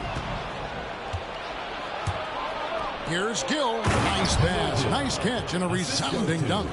I like what I saw on both ends that time. Hustling on defense to create some offense. Bird left side. McHale setting the pick for Bird. To the middle. Left block shot on the way. It's rebounded by Charlotte. Johnson's got his 7th rebound of the game with that last one. Here's Gill. And McHale pulls it down. Celtics leading by 7. Here's Lewis. Great play by Bird to set it up.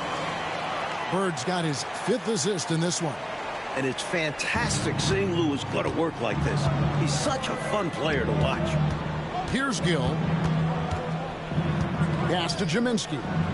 Here's Gill. Lewis covering. Here's Jaminski. Shot clock at 5. The jump hook. 2 free throws coming up, and they call the shooting foul. It's on Larry Bird. First team foul. And these are his 2nd and 3rd free throws tonight. Johnny Newman, 2 shots.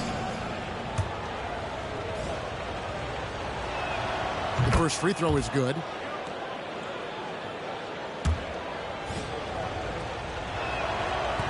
That one misses. Celtic shooting has been great, up over 50%. In fact, 52%. What a pass by Bird. I got so happy. Like, this is the thing that Larry probably did the best when he got older.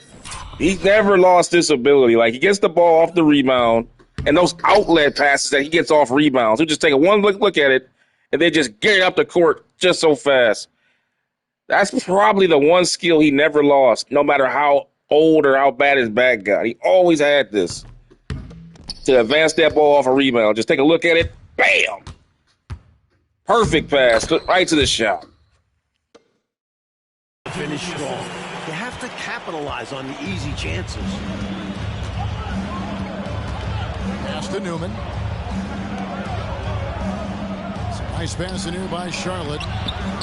Tries again. And Boston with the rebound. 2 minutes into the second half of play now. Lewis against Gill. And the whistle blows as the basket counts, and a 3-point play chance right here. One free throw coming up. The concentration Lewis has on these shots. Not letting the D change his shot. And he's got his first chance at the line here. The free throw drops for Lewis. Hornets trail by 13. Here's Gill. He's got 9. Takes it inside. It's good. Kendall Gill, what an athlete, man. I think they've So got underrated. more anticipation dealing with these screens, because right now they're just laying on them and getting stuck. Look, you have to go over the top or duck under. Right now, they're seemingly trying to go through the screen. McHale can't get it to go. That pick and roll of Bird and McHale just not as effective as they used to be when they were younger. Third quarter. Brown against Bogues. And out of bounds as the Celtics gain possession.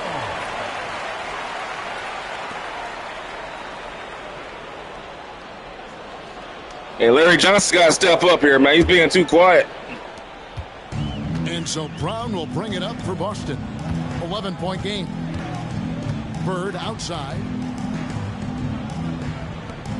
Parrish kicks to Lewis. Now here's Parrish. D right on him with the fadeaway. It's rebounded by Charlotte. Jaminski's got 9 rebounds now tonight. Down low. Bogues with it. Pass to Johnson. Over McHale. Johnson's shot is off. Celtics leading by 11. Here's Brown. The rebound by Johnson. Johnson's got rebound number 8 here tonight in the game. Inside. And he throws it down hard with one hand. That's what this team needs right now. You're right, cutting the deficit with the one-handed flush. Maybe that can give them a little spark. Now here's Brown. Launches it. Knocks down the 3 ball. 7 points in the game. This offense is operating. Muggsy Bogues just can't bother jump shooters. He can pressure the ball and stop the dribble, but once guys elevate over, Muggsy got a clean look every time. That's the drawback to put him out there.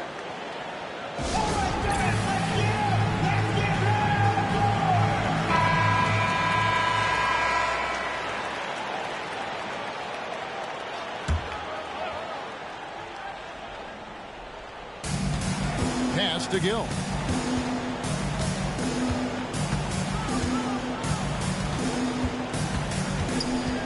Back to Johnson.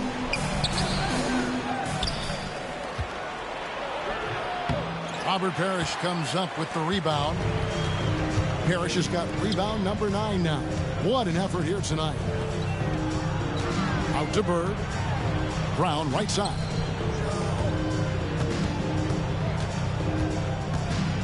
Just 5 on the clock. A beautiful reverse layup. Brown's got 9. Smooth reverse. He knew just what he was doing there. Mike, they are desperate to find a basket. They're having a really hard time out there.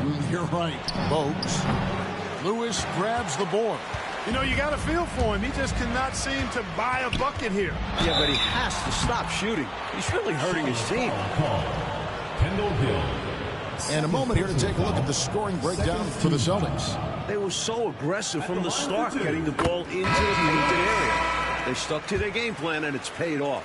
The shooting's been great, but also, how about the energy level? That's what's impressed me the most. They've been getting it up and down in transition, and that takes effort. And the Hornets making a change here. Curry's checked in. Bird working on a triple-double tonight. Will it go? Rebounded by the Celtics. Parrish has got double-digit rebounds now in the game. Here he goes. And it was still over the rim. Offensive basket interference.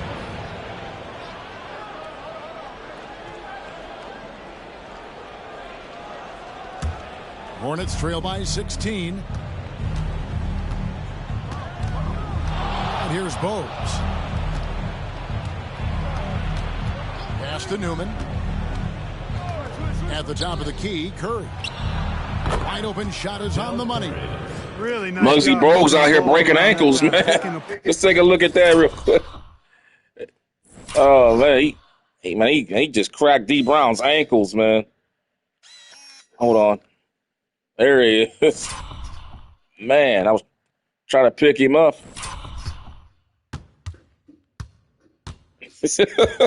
He almost had an ankle, man. He had a high ankle sprain right there, bro. Whoa. He had that. Remember that machine from Power Rangers? That Alpha. Part that defense. Now Brown.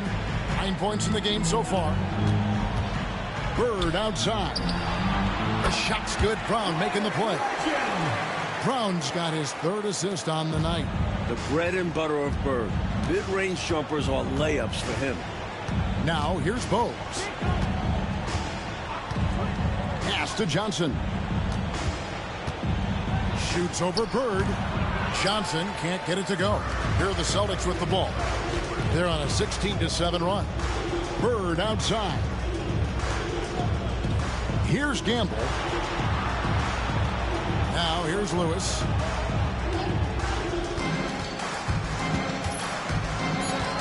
Going inside. Good on the shot. Lewis has got 19 points. Slicing his way to the rim with ease. Lewis, tough to corral on the drive. Here's Newman. 12 points for him. Curry on the wing. Pass to Jaminski. And he uses the glass on the layup. Jaminski's got 6. Nice pass, creating the opportunity. Great teamwork on that one. Lewis outside.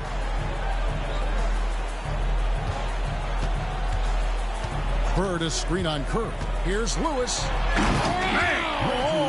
my, what a play. And a strong finish with 2 hands.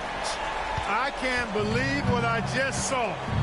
What did I just see? Oh, my. I don't know. know, but it was something special, and I cannot get it out of my brain. You don't see many in-game dunks that look like that.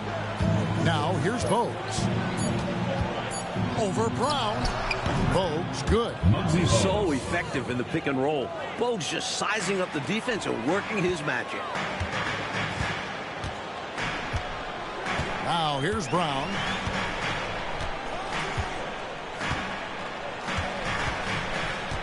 Pass to Bird. Shoots over Johnson. They get it back. Here's Gamble. And here's Bird. Lewis outside. Bird sets the screen for Lewis. Over in the corner, Brown. Here's Parrish. The kick out to Brown. Bird with it. Nice ball movement by Boston. Outside Lewis. Good. And it's Bird picking up the Boston Celtics all over the boards. Bird's got his 7th assist of the game with that last one. Brown against Bogues. Moving the ball around, showing the patience, getting a good shot Up top, to get a better shot. The rebound by the Celtics. Parrish has got 14. Yep, 14 rebounds for him tonight. Wow. Parrish with the screen on Bogues. Brown dishes to Parrish. That one falls. Parrish has got 8. Yeah, they taking over now. Got it in close. They taking over now. That inside presence is wearing them down. Yeah, looking to regain. They gotta change the tempo of the game and make it more of a running game. They can't sit there and go half court for the Celtics, man. They're just too good inside. Shot missing. Bird with some nice D. Here's Brown. That one goes in. Brown's got 9 points now in just the second half. So good at using his height to scan the floor. Parrish capable of finding open teammates this way. 2 minutes remaining in the third. 2 minutes. Outside Curry. Keeps it alive. And Johnson is right there.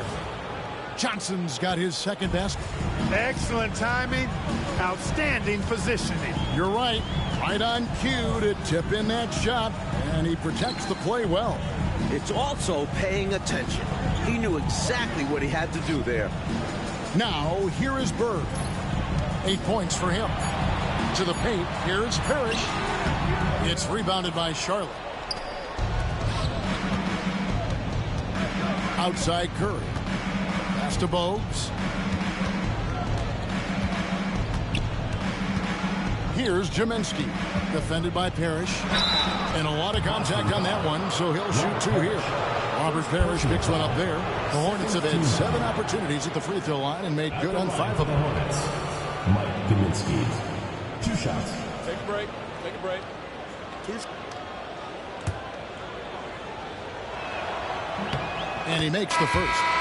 And the Hornets making a change here.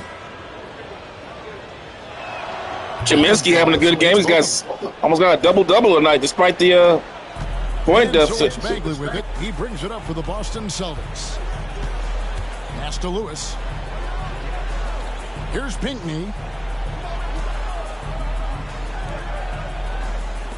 54 seconds left in the third quarter of the game. From past the arc. And it's Gamble missing.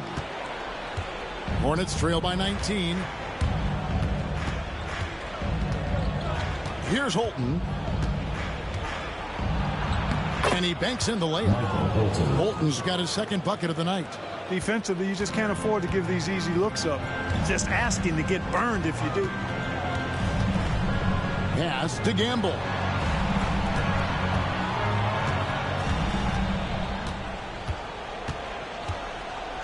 Lewis a screen on Curry.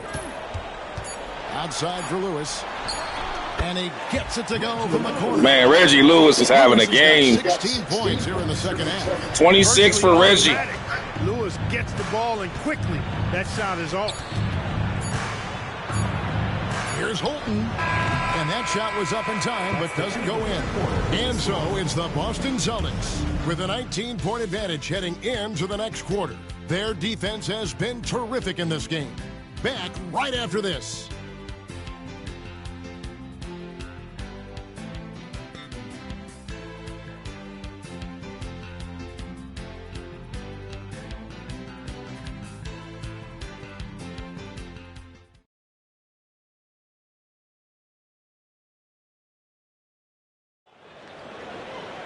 And 1 quarter to go in a game that to this point has not been an evenly fought contest.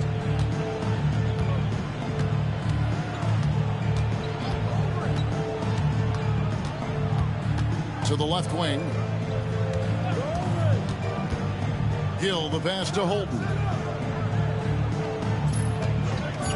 There's the 3. Rebound, Boston. Bird's got 8 rebounds in this game. To the middle. And he goes in for the dunk. Going way upstairs to throw that one down. Clark, what a liftoff. He saw his opening and took off. Yes, he did. That's how you have to be right at the rim. Aggressive. A trend we're seeing in the NBA now, Mike, is an influx of talent from overseas teams. It seems to me are scouting worldwide. It shows how far basketball has come as an international sport. Players are coming to the NBA from every continent. This is a global game now. 2 shots.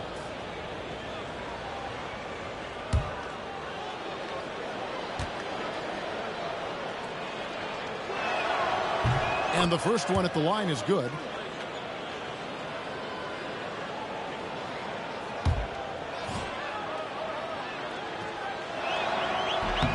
And that one goes in. 2 from the line that time. Celtics leading by 19 points. Bagley with the ball.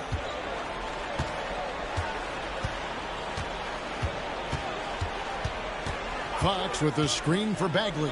Just 5 to shoot. And it's good. 2 points. And the Celtics lead by 21.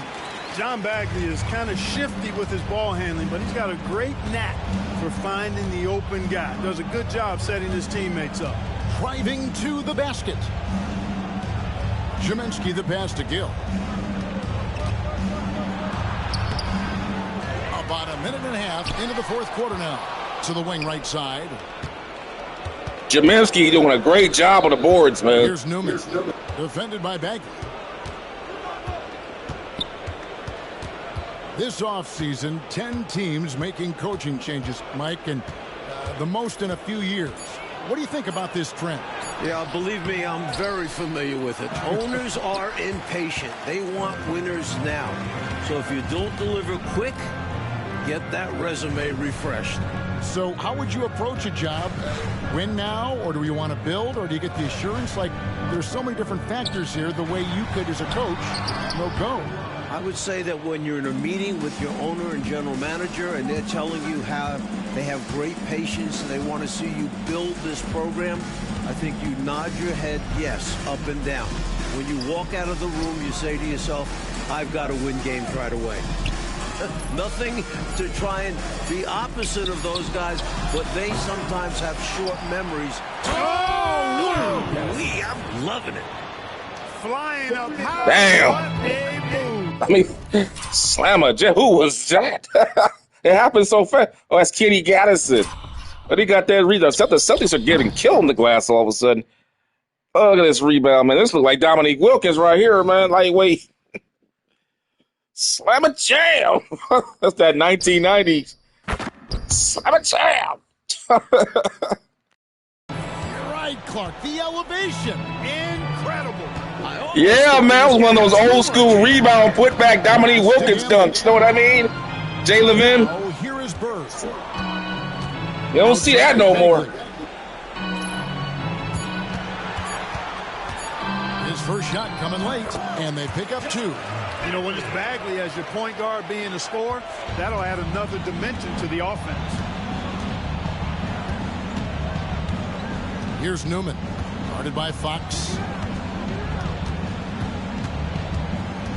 The seat of power in the NBA is still the Central Division in the East, but Clark, it's more about the Bulls than the Pistons now, it seems. Could not agree with you more, Kevin. 4 straight titles. Good shot by Kendall Gill. They need that. You look at that young core. They just need to run. They got to run more. They're just trying to sit here and just, play half-court ball with the Celtics. That's just not going to work, man. Bird, right side.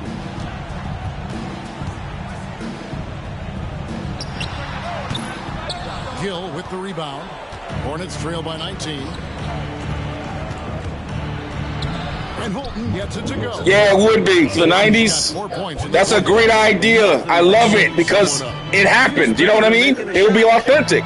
But only like someone like Shaq should be able to do it, you know? Right. To Gamble. Like the one when he did it in Phoenix. So yeah, that would be a great addition, man. Trying to break that ice cold. Larry Bird up and under move. Bird went to the fadeaway last time. That time he faked the fadeaway and went to the up and under. Doesn't get distracted easily, which is why he's able to make tough shots. They set the pick. Here's Newman, and that one clearly a foul. Hard foul at the basket. Welcome to the 90s. Welcome to the 90s.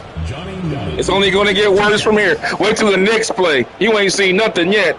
Wait till you see Oakley and Xavier McDaniel and Mason and all those thugs.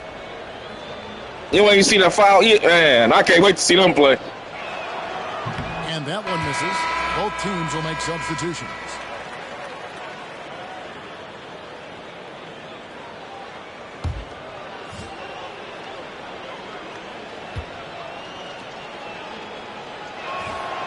And that trip coming up empty, missing both.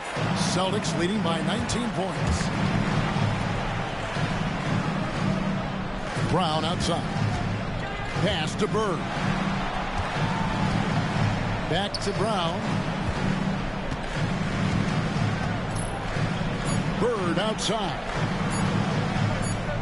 Fires the three. And the shot clock expires. 24-second violation. Robert Parrish has checked in. Man, that bad back is causing Bird to move so slow. He can't really get into his he really can't get into his motions like he used to. That quick release ain't there like it used to be. That bad back, man. Pass to Newman. The tray. Rebound by the Celtics. Big E's got 6 rebounds here tonight. Whoops, they pick off the pass. Lewis against Gill.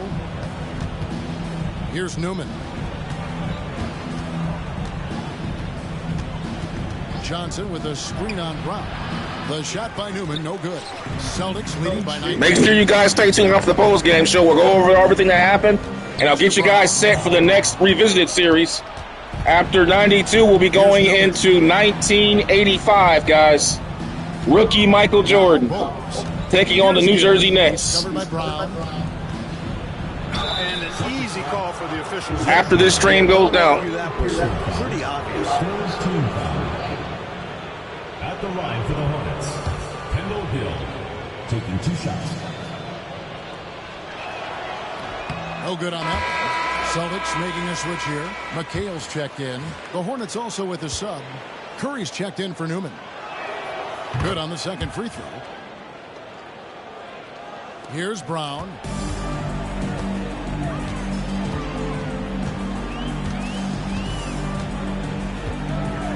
Pass to Lewis. Now Bird. He's covered by Gill. They double team Bird. 6 on the shot clock. Brown inside the line. They get the rebound. And here's Bird.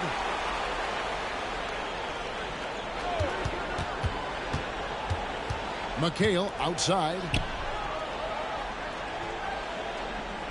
Now here's Parrish. Defense right on him. Lewis misses. Hornets trail by 18. Lobbed up there for Johnson. There's Grandmama. Whoa!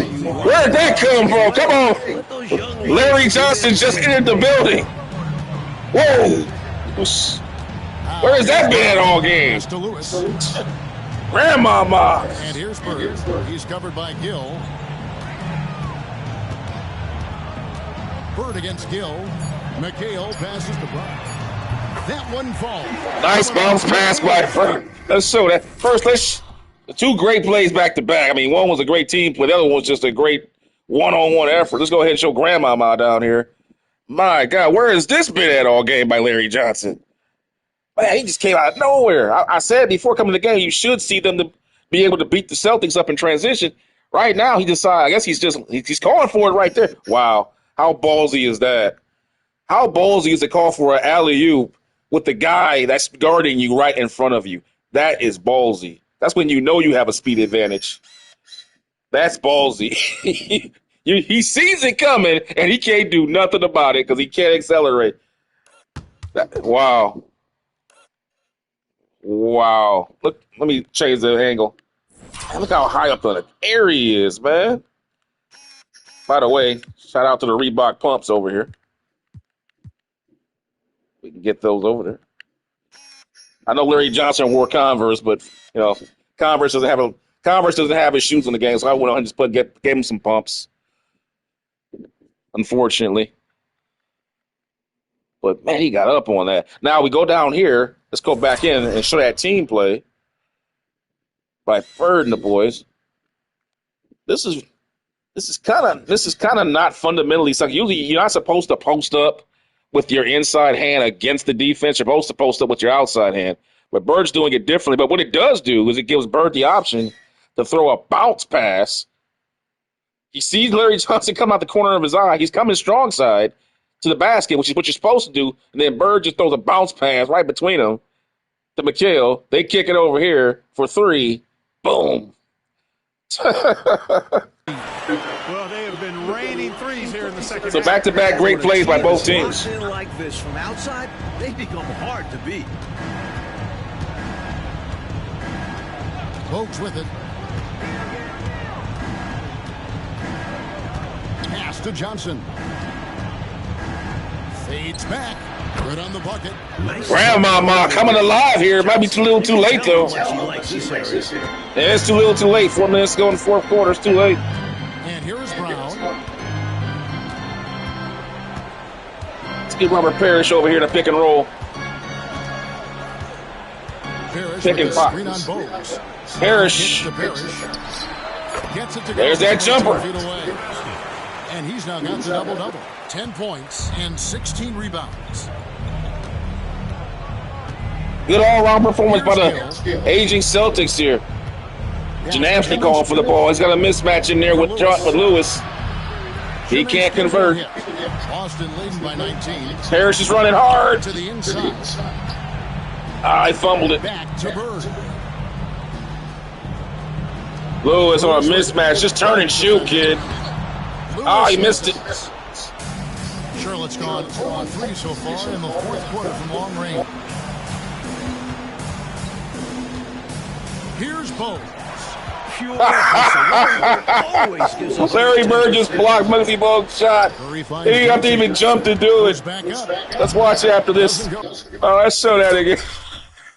That might be the blooper that's the blooper of the season right there so far. Larry Bird, who's at this point can't jump at all.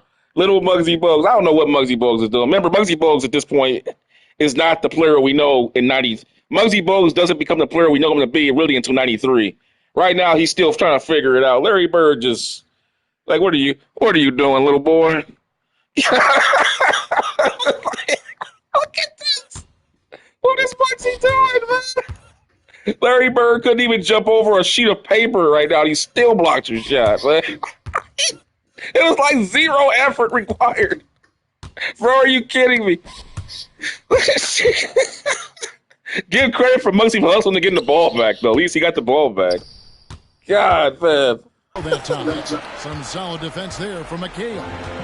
And so Brown will bring it up for the Celtics. Earlier, they held a 23-point lead. They double-team Bird. Lewis dishes to Bird. Gill against Lewis. Over Gill. Bounces high off the rim and drops. Reggie Lewis with 28 points tonight. Lewis's ability to knock down the mid-range J. This guy's got a wicked stroke. You know what I like about this is that we're seeing realistic statistics. You know, we got 12-minute quarters here. Reggie has got 28 points. McHale's got 6 and 4. Parrish got 10, 16. I think Bird has got 10, 10, and 7. So these are realistic stats, man, for what they were doing back in 92. Like, Bird wasn't putting up points like, I mean, he could have games like that, but generally speaking, he was a utility man at this point. And Reggie Lewis is your main scorer.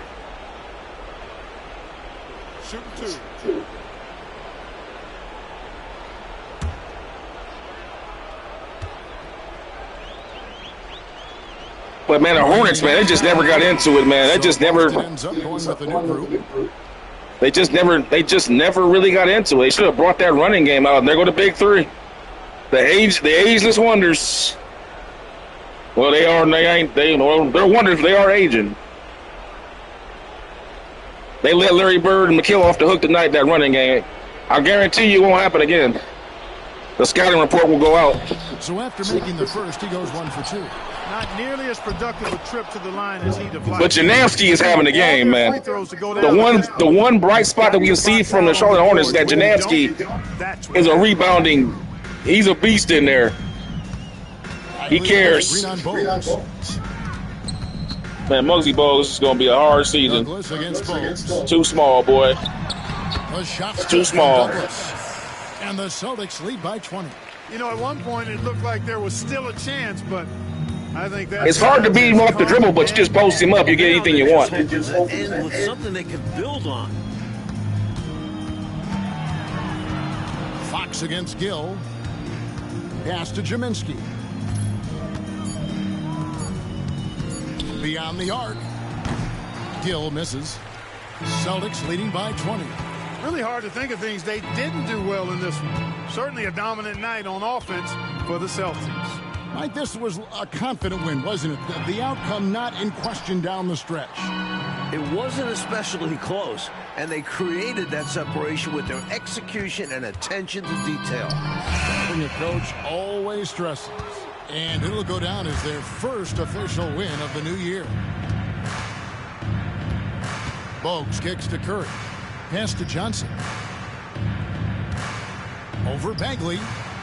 Johnson can't get it to go. Clark, how about the unselfishness of this team? Love the willingness to make that extra pass, and it has the defense in a scramble mode. We've got a 9-second difference between the shot clock and the game clock. Douglas with a screen on Johnson. Bagley finds Douglas. It's rebounded by Charlotte. Now here's Bogues.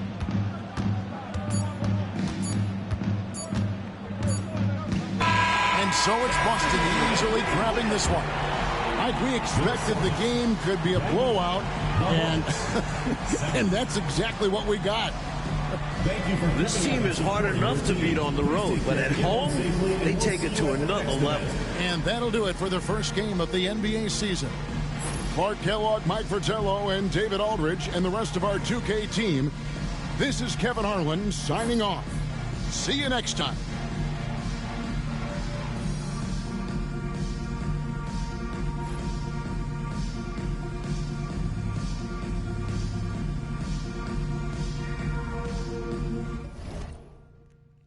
And there's your have it. First game of the season in the books as the Boston Celtics, wounded, old, but still in control with their post-up play, as they have 54 points in the paint tonight, 22 points off the bench, 22 points, 22 assists, excuse me, which is really good because they have 22 assists on 41 shots made. That's really, really good.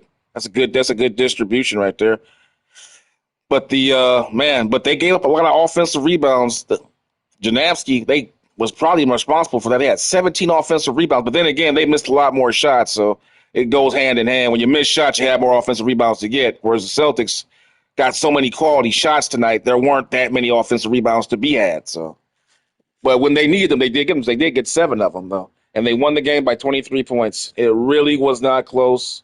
The fast break points actually went to Boston, surprisingly. I'm surprised at that. So 12 three-pointers were taken by Boston. That's a high number. 9 taken by them. They only hit 1. Let's go ahead and take a look here at the box score.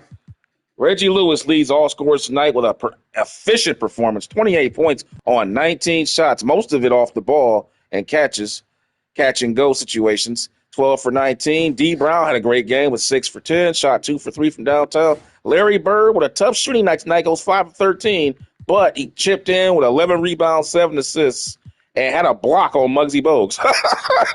Had a block on Muggsy Bogues. Oh, God, that was beautiful. And, of course, Robert Parrish over here with 10 points and 16 boards, really held it down nice and stalwart. And that's pretty much the story, man. I mean, this right here to me is amazing. Like Larry Johnson, 4 for 14, man. Come on, he's got to do. Maybe it was first game jitters. Remember, he's a rookie. It's his first NBA game. Maybe his first game jitters as a rookie. We'll see how it goes as the season goes on. But yeah, guys, that's the story there. Let's go ahead and move this along. And let's get that next game set up for you guys. We'll take a look here at the season at glance for the Charlotte Hornets. They'll be playing the New Jersey Nets coming up. And let me tell you, the New Jersey Nets are nothing to be messed with. They have a good offense, so they can't be coming in there with that mamby-pamby, sit-back style. They just play against the Celtics. No chance. As for the Celtics, their next game will be against the Washington Bullets on the road, so we'll see what happens with them. But as far as today, the game's still on the slate yet to be played. The next game we'll be doing here, the 92 series, we have the Knicks and the Magic. No, we'll skip that one. Bucks and the Pistons. That could be good. Moses Malone and Dennis Rodman. Yeah, let's take a look at that matchup because that would be good. Yeah, Moses Malone and Dennis Rodman would be interesting to see. That would be a good matchup. But I think the Pistons will just beat the brakes off of them, though. Yeah. We'll skip that one for right. We'll come back to that one later in the season. We'll go ahead and take a look here at who else is coming up. Oh, my fault here. We got the Bullets and the Pacers, the Jazz and the Timberwolves, the Sixers and the Bulls. Bullets and the Pacers could be good. Let's take a look at the Bullets and the Pacers matchup. Yeah, that's a good matchup. Because Bernard King is in the lineup. I got to go fix the lineup. My fault. I thought I had Bernard King in there. He's supposed to be in the lineup. But that'll be a good matchup. You got a young Reggie Miller and Rex Chapman going back and forth. Yeah, that'll be a good duel. Rex Chapman and Reggie Miller will be a good duel. That'll be the next game coming up here in the series. We'll go ahead and showcase that one for you guys in the 92 series. But coming up next on my channel, we'll be going back to 1985, and we will be seeing a young rookie Michael Jordan as he takes on the New Jersey Nets. With Michael Jordan wearing not the Air Jordan. Remember, he didn't play his first season games in Air Jordan 1s. He started with the Nike Air Ships, and you guys will see that as I have the custom-made shoes for Michael for that game. And with that being said, guys, I hope you guys enjoyed this little rendition here. I wish we could have got a more competitive game, but hey, that's how it was, man. When a team locks in on the team back in the 90s, they don't make mistakes like they do nowadays. You don't see the dramatic comebacks. like when somebody gets you down, they kept you down back then. So I'll see you guys next time. Please give this video a like, consider subscribing to the channel, hit the notification bell so you're there when I go live, and make sure you're reading all of the description area from the videos where I leave storyline statistics game to game. And make sure you get the playlists for every corresponding year that we'll be doing on the Revisited series. So, yeah, I will see you guys next time as I will be going live in the next 20 to 30 minutes in 1985 as we take a look back at Mr. Jordan as he takes Chicago by storm as a rookie. Peace.